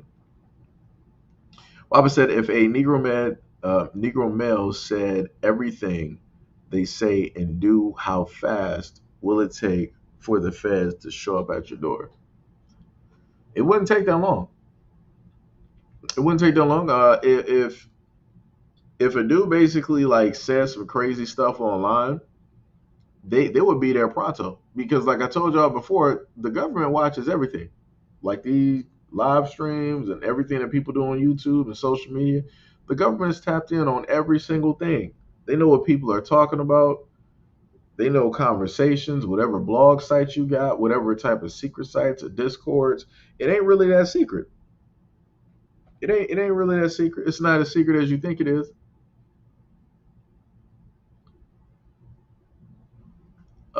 Timothy said, black men are number one for being the most hated. That spill over to black women. Yeah, I get what you're saying. Bobby said, why should we apologize for being targeted? It's like they want us to confirm the lie. Oh. Gail said, Amber ain't all or nothing. I don't poop in beds. Yeah, that was just crazy. And they sat up there and basically it was like, yeah, that wasn't a dog that did that. That was a human. She was like, no, the dog did that. No, you did that. You did that. Your unkept, untrained self decided that you had an attitude and you wanted to act like a wild animal and you wanted to sit up there and use the bathroom in the bed. Like that's crazy. Like that is crazy. Like I said, any dude that decides that he wants to sit up there and date Amber Heard, like you bring everything directly to your own doorstep. I will not feel sorry for you. Any dude, any celebrity male that decides to go out on a limb and dates a Amber Heard, you ask for everything you got coming to you. You got to be a straight fool. Straight fool. Because if it can happen to Johnny Depp, that means it can happen to anybody. Anybody can get it.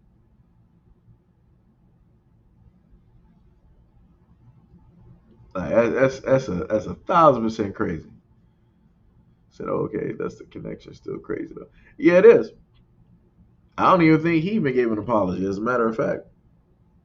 But he's gonna be a president pretty soon anyway. I'm just looking at how, like I said, and I tried to tell people before, don't be too shocked when you happen to sit up there and see him as president. Don't be too shocked. Gail said, anyone who thinks they have a secret on the information superhighway is berserk anyway. Yeah, yep, yep. Timmy said Amber Heard jeopardized his Disney money. A woman's influence can cost billions. Yeah, yeah. Like I said, this is what happens when you have all of these people out here unchecked. That's what happens. That's why what they usually say, no one man should have all that power. That's what happens because power corrupts. When you have absolute power, it corrupts.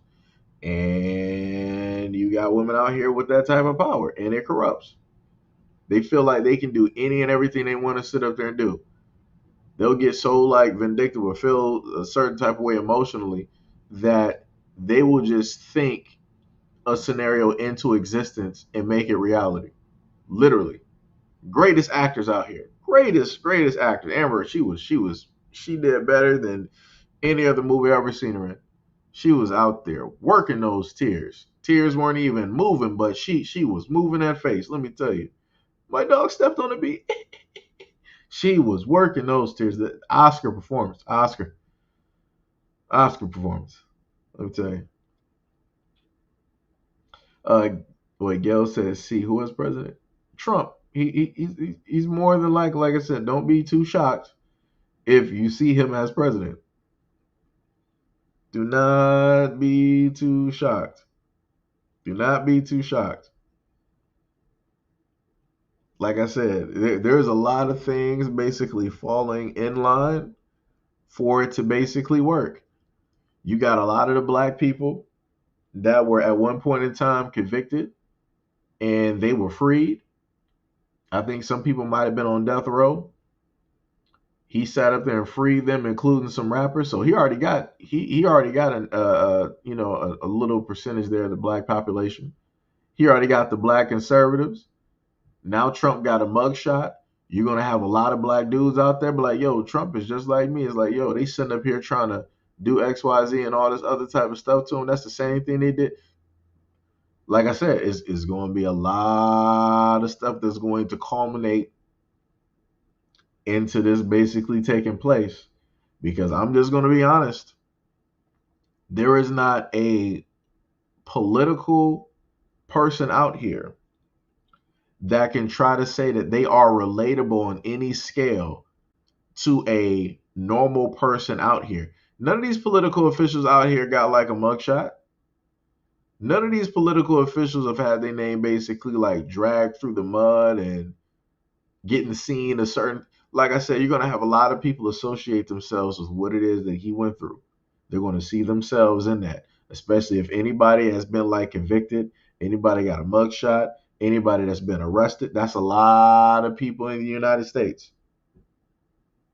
So automatically he has so much over the other candidates without him really sitting up there doing anything. He ain't really out here talking to people. I mean, he's doing something, but he ain't really sitting up there trying to do press circuits and all this other type of. He ain't doing all that. And then he still has the following from previous. Remember when he said fake news, everybody was like fake news. When he said that he don't believe what the news be saying, everybody was sitting up there saying like, yeah, I don't believe the news. I can't trust the media. I can't do it. Like I said, people, hey, hey, like I said, it's gonna be looking crazy. And again, as I reiterated, I don't have a dog on. I don't have a dog in this race. I don't. I do not have a dog in this race. I've been saying this for the longest time possible, and I've taken a lot of heat from individuals that wanted to try to argue me down about why it is that you're not sitting up there voting for the president. You don't have to vote for the president. You can vote locally, though. Like I said, I advocate for that. If you can vote locally for the things that you can see, touch, smell, and hear. Like I said, voting in Detroit, I had a multitude of occasions where I was able to see the chief of police. I could have a conversation. I could shake his hand. I had opportunities and occasions where I was able to see the mayor of Detroit, where I could sit up there and have a conversation. I knew that he was real. He saw me. I was able to have conversations. I could sit up there and shake his like I said before, doing like local and state. That's understandable, no problem. Because you got a better chance of actually talking on the phone and calling those people versus you getting to a line and talking to the president. Ain't talking to no normal people in the United States. If you don't have like no type of like movement out here, if you can't make something happen, if you don't have like a type of large, like I put it to you like this, Mr. Beast has more of a chance of talking to the United States, the president of the United States versus me. Like I said, Mr. Beast has millions upon millions upon millions upon millions of people that follow him and watch his content. He can move and sway like a portion of an ocean. So they would be, more acceptable to talking to him because of the power that he wields versus talking to a normal everyday Negro, right? That can't even shake a tree.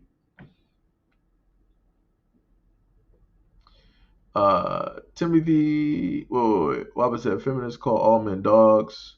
What kind of dogs do they treat Negro men as? What dogs do you put to sleep if he bites? That's a good point. Timothy said, anyone who dates Amber Heard, make sure you lay down some gather your defenses for him being president because the community worries both civilians and police. Yeah, that's true. That's true. Warrior said, right. Timothy said they're about to shut down the government over him. Insanity. Yep. Like I said before, I hope a lot of people don't be shocked. Like, if you were shocked the first time, all right. Like I said, that was something brand new to the landscape. Something brand new to the landscape people ain't never seen before. So it was like, yo, it was hot fire. People were going to sit up there and gather to it. Now it's something completely different. It's a whole different thing. Pink said, real talk, some Mr. Beast videos are fire. No. Like I said, he made good content. Like I said, I'm not hating on the content at all. The man sat up there and like cured blindness. He's sitting up there planting trees, helping out the homeless. He can, if any, it's at the point in time where it's like, it just seemed like he can do anything. If somebody had to save the world, it'd be Mr. Beast. Somehow, some way, that would be the person that would literally sit up there and do it because of how everything is, in a sense, portrayed, how everything is painted. Like, it's crazy. But yeah, like I said, for a lot of people, don't be too shocked if you sit up there and see those numbers and it's like, all right, Trump is winning by a lot. Do not be surprised. Do not be surprised at all. Like I said, the moment in time, again, I'm just saying I don't have a dog in any type of race. I'm just highlighting some stuff that I found that was funny. Again, the moment in time that I watched and he was up here like, yeah, your system is crooked. And I use the system the same way that they sit up there and use it. And there are loopholes there. And if they want those loopholes closed, then tell them to do it. Oh man. Oh my goodness. I'm like, wow. Dear God. People couldn't like, yo, you didn't hear nobody could come against that. Nobody had nothing. Nobody had nothing. Nobody had a rebuttal, not a nothing. Nobody even wanted to go near any of that. So, like I said before, you got some different things going on out here. But don't be too surprised.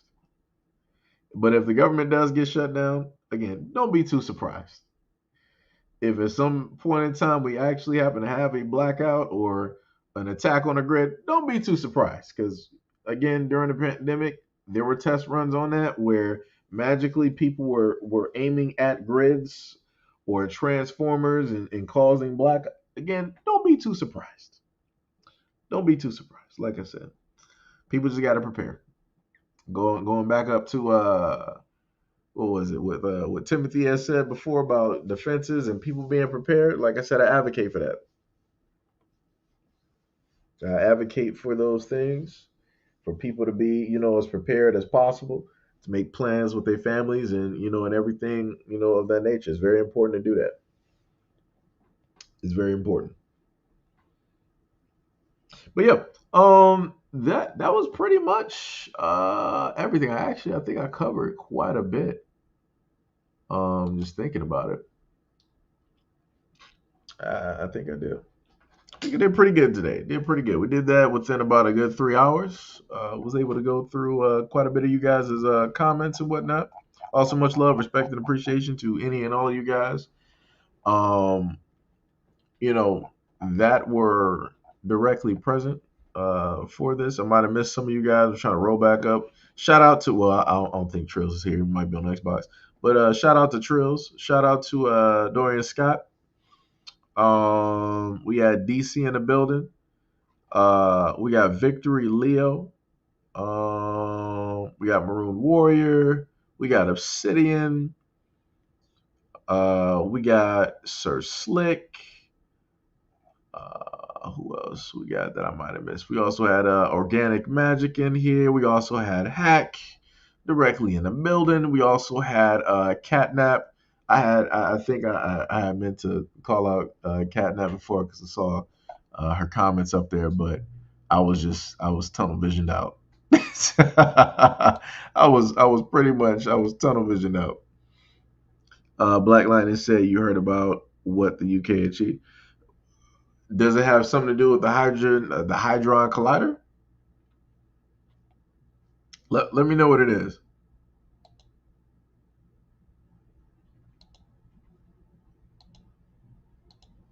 Let me know what it is. What did the UK achieve? I am interested, sir.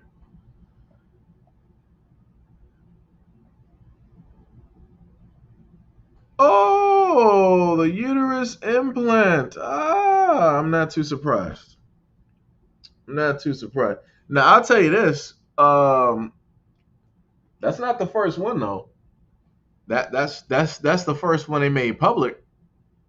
They ain't the first one because the one of the things I went over before was about the black market and how you have black women out here and how things tend to be missing when it deals with the deceased, because preferably they like to go after people who are freshly deceased, when they decide to go out there and get a lot of these parts and different things of that nature. But like I said, whoever got that, they're going to have to take a lot of medication for a very long time, and it is going to be a arduous task. It is going to be a very dangerous one too, because I learned about some of the medications that they actually have to take for that. Ooh, the side effects just within a 2 year period. It's bad, and I'm like, you really gonna be doing all of that just for this?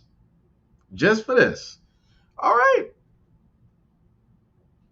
I said it wrong. Timothy, thank you. Thank you, sir. Thank you, thank you, thank you. But I thought, wait, wasn't the Hydron Collider? Isn't that in the UK too? I forgot. I might have some of those like mixed up. But Timothy says CERN. You mean the portal opener, the multiverse gate? Yeah, that's what I was referring to when I was talking about the mist. Yes, sir. Royal King, what is up? What is up? What is up? Said 100% factual. Truth being brought out strongly. Thanks, brother. Much love, respect, and appreciation. Black Lightning said, sounds like grave diggers. Yeah, this is why people were telling people don't put organ donation directly on your cards because that that'll put you directly in the database. Because if you state that you are a donor, they're going to put you directly in the database with everybody else, and it's only a matter of time.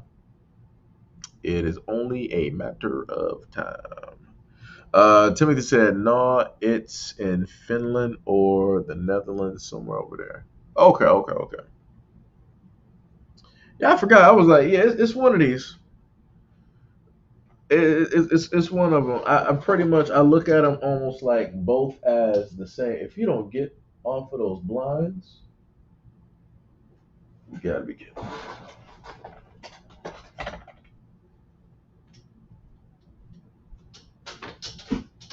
Get down. Instead of just climbing on stuff like you ain't got no sense. All right. Yeah, but Gail said that's why all of a sudden fibroids are so rampant and hysterectomies are the only option. Hysterectomies used to be taboo and far and in between. Curiously enough, they've become commonplace. Yeah, and the funny thing is when you look at the main community that suffers the most from fibroids, I did a live stream and or video on that. You find it more in Black women. Um,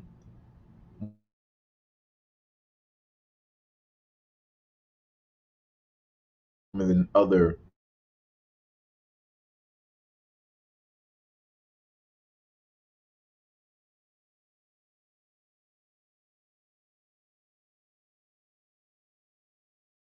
Really? Really? So the screen is just blinking out on me? Let me see. Is he over there? Magically, it looks like reception is looking kind of iffy. But anyways, that's due to the fact of the chemicals that Black women use when it deals with, like, let's say, hair or hair color, bath bombs, makeup, different types of like lotions and stuff like that. Like I said, women's bodies are way more sensitive than male bodies. So a lot of things will affect a woman negatively, and they will specifically go to a certain area, and they'll just wreaking havoc, start wreaking havoc. And I've seen with fibroids will sit up there what type of pain that causes when it deals with women. Like it puts them on the ground, and especially if you might have one that might like burst or something like that, or if it's like weighing down on like the uterus.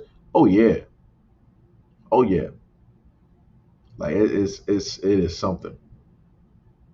It is something.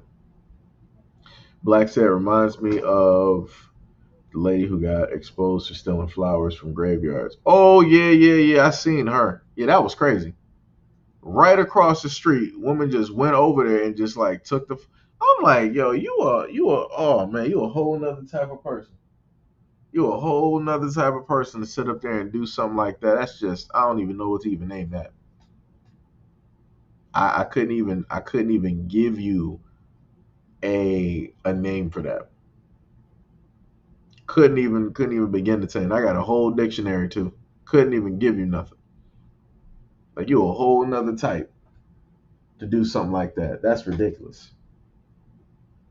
Like I said, she gonna end up inevitably being one. She would have been one of those ones where back in the day used to actually have the grave robbers, where they used to go to the cemeteries and dig up people's coffins so that they can go in there and steal like their jewelry and gold teeth back in the day, or also how back in the day they used to have the grave robbers that would go dig up the bodies and hand them to like the medical schools for a little bit of profit. Like some people's like relatives were not even in the caskets anymore because you had the medical schools and the universities, they needed bodies.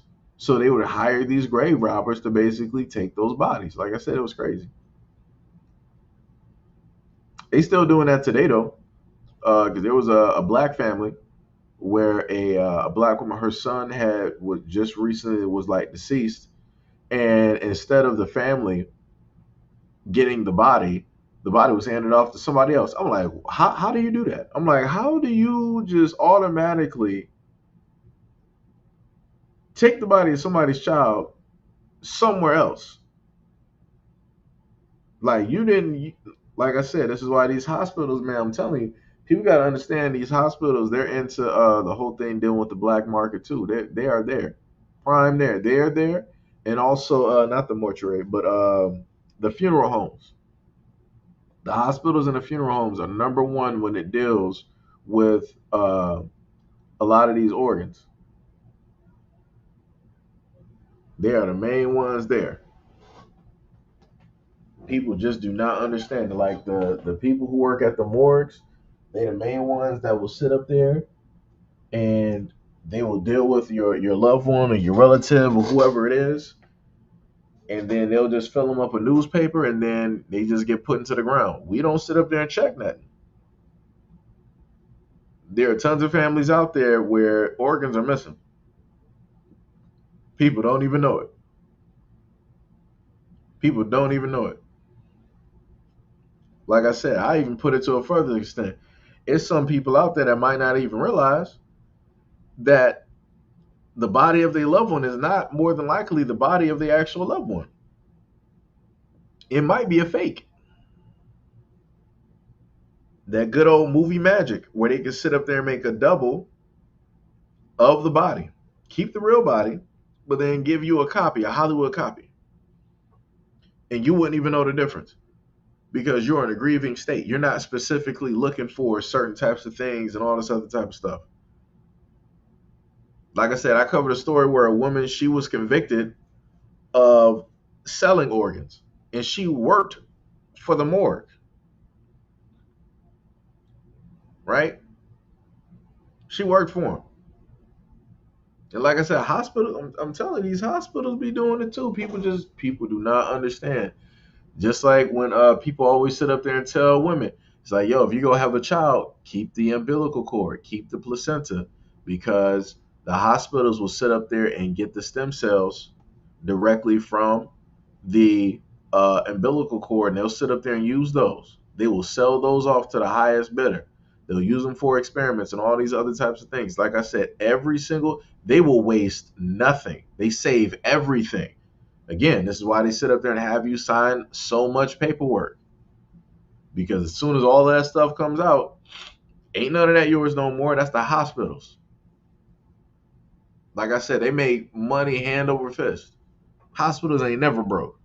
As long as there are people sitting up there dying, as long as there are people sitting up there getting sick, hospitals ain't never broke. So never believe the tale of a hospital having to shut down because of lack of money or whatever. Nah, hospitals got money. Only way a hospital don't got money is if people ain't going to the hospital.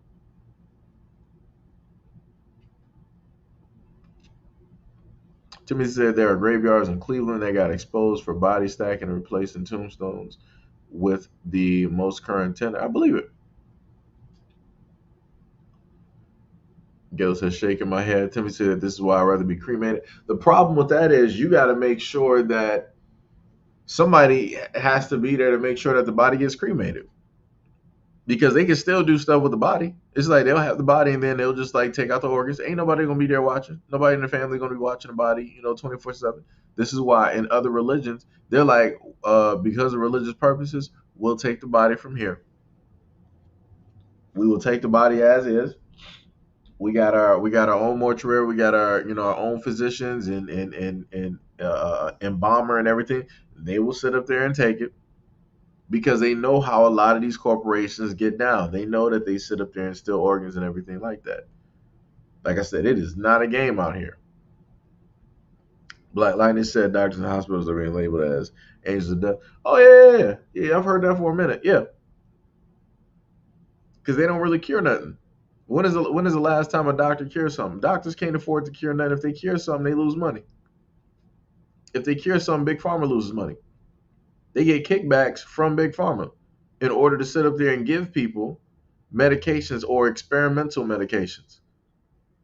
Because before they used to just try out these experimental medications directly in the psych wards.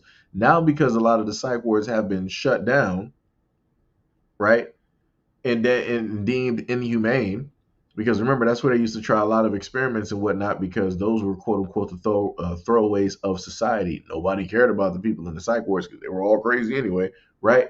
So now that a lot of those things were shut down, where are they going to try out all of these experimental medications? They got to try them out on the public.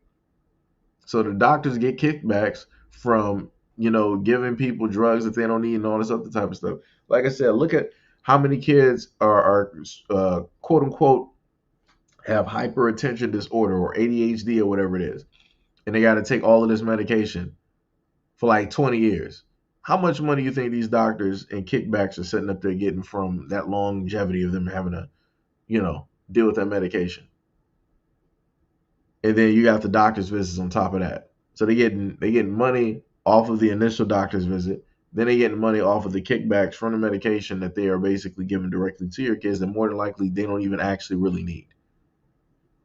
Like I said, it's a whole big racket. A whole racket. Whole big racket. Matter of fact, there was another. I'm going to sit up there and get this. See if I can find this story real quick.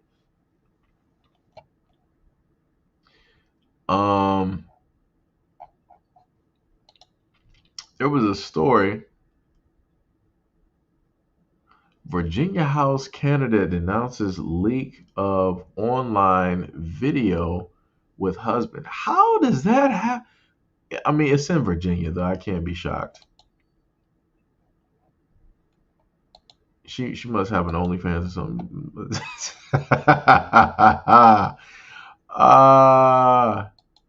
That's hilarious.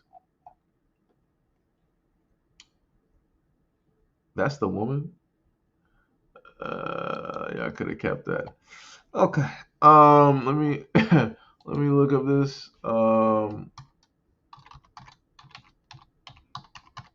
It was something about the yeah.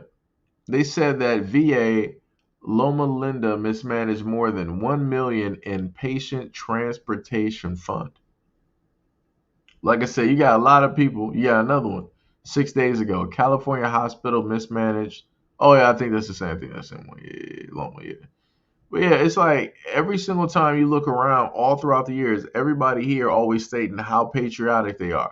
It's like, yeah, we love the vets. We love this. We love all of this other type of stuff. And then next thing you know, you end up seeing a story about money in the VA being mismanaged. How? It's being mismanaged because y'all don't really care. Y'all just use that as like some type of like fund to just like dig into randomly that people ain't really like. It's crazy how for the most important people out here that have sacrificed the most for us, that the money is always mismanaged for them. Just like when it deals with the school system, the most important people out here is the kids. But yet the money in the school system is always mismanaged by adults. It's not kids mismanaging that money. It's grown adults that are on a school board sitting up there living a life of luxury, taking trips, spending it on their dominatrixes, sending it, spending it at their bathhouses and all this other type of stuff and mismanaging the funds. Like I said, you got too many people with power, man. Too much power corrupts because nobody's really checking these people and really like putting them to the fire. This is why a lot of these things still happen. Gil said, I remember an Undertaker getting in trouble years ago for throwing the body in the woods near the funeral home instead of cremating them. I thought it was crazy even back then. Yeah, yeah, yeah. Timothy said, morticians are beginning to be forced to allow access to the bodies recorded for Families like mechanics have to record themselves repairing cars. Oh yeah. And that's good. Everything should be recorded. Gail said it'll be better just to go and burn them up. By the way, I'd rather be cremated too. Man, if anybody gonna be burned up, you might as well do it like the Vikings. You might as well sit up there and have somebody like put you on like a tiny boat, into the sea, and let the body burn up. Let the sea have you, because at least that it's like you in a sense going back to the earth or whatever. It's not like your body is or your parts are going somewhere else where somebody can like profit, you know. And this is the reason why I sat up there and I gave an example of the prices that they had up there when it dealt with um like the different parts and stuff, because people need to know like what it is that a lot of these corporations are doing when it comes to the morticians, and when it deals with like the hospitals, like how much they are literally making. I'm talking about like they're making tens of thousands, if not hundreds of thousands of dollars when it deals, with monies. And it's crazy. Black said we're gonna need to start setting them on fire like how they used to do in the old days whenever they assumed a witch. Yeah, yeah, yep. MD said Valhalla. Yep, yep. Timothy said, bro, I always wanted a Viking send off. I'll choose who shoots the arrows to spark the flames. Yeah, like I said, I rather that, because then they came to the other thing talking about, oh, they're running out of room for cemeteries. I'm like, all of this land that we got, and you talking about magically running? Really? I'm like, man, come on, dog. Like I said, they full of it. They straight full of it. Straight 100% full of it. Straight full of it. But yeah, like I said, much love and appreciation to everybody here. Y'all been listening to me run my mouth and just be sitting up here talking, about everything at this moment in time. Um, like I said, I love you guys a lot. Uh, support you guys a lot. Respect you guys. Uh, Black said all the acres they stole and they still need more land. Talk about Superior. Yeah, yep. That's that straight mismanagement. I can tell you that right there. Straight 100% mismanagement. It's the craziest thing, the damnedest thing. People got all the land in the world. You taking up all the farmland. You talking about you running out of land. I'm all right. Straight BS. Straight BS. But yeah, much love, respect, and appreciation. Much love, and yeah, that's how I know I've been up for too long. I'm forgetting my what's the name. Much love, respect, and appreciation. Thank you guys for taking out the time to pull through the live stream and listen. Also, much love and appreciation to Ian and everybody that might have donated by way of either the Patreon, the um, Cash App, or the PayPal as well. Shout out to some of the other people who also watched some of the videos that I posted on the like the third channel as well. Um, so yeah, we like I said, we want to keep this moving. We want to see exactly what it is that we can hopefully make happen and get accomplished, and we're going to try to keep this going. Gail said, "We love you too." Said you have a great day. Said you in chat. Much love, respect, and appreciation to all, and love you guys too. And I will catch you guys on the next live stream. Hopefully, I'm going to try to be more consistent. I know I say that all the time, but I'm working on it. I'm working on it.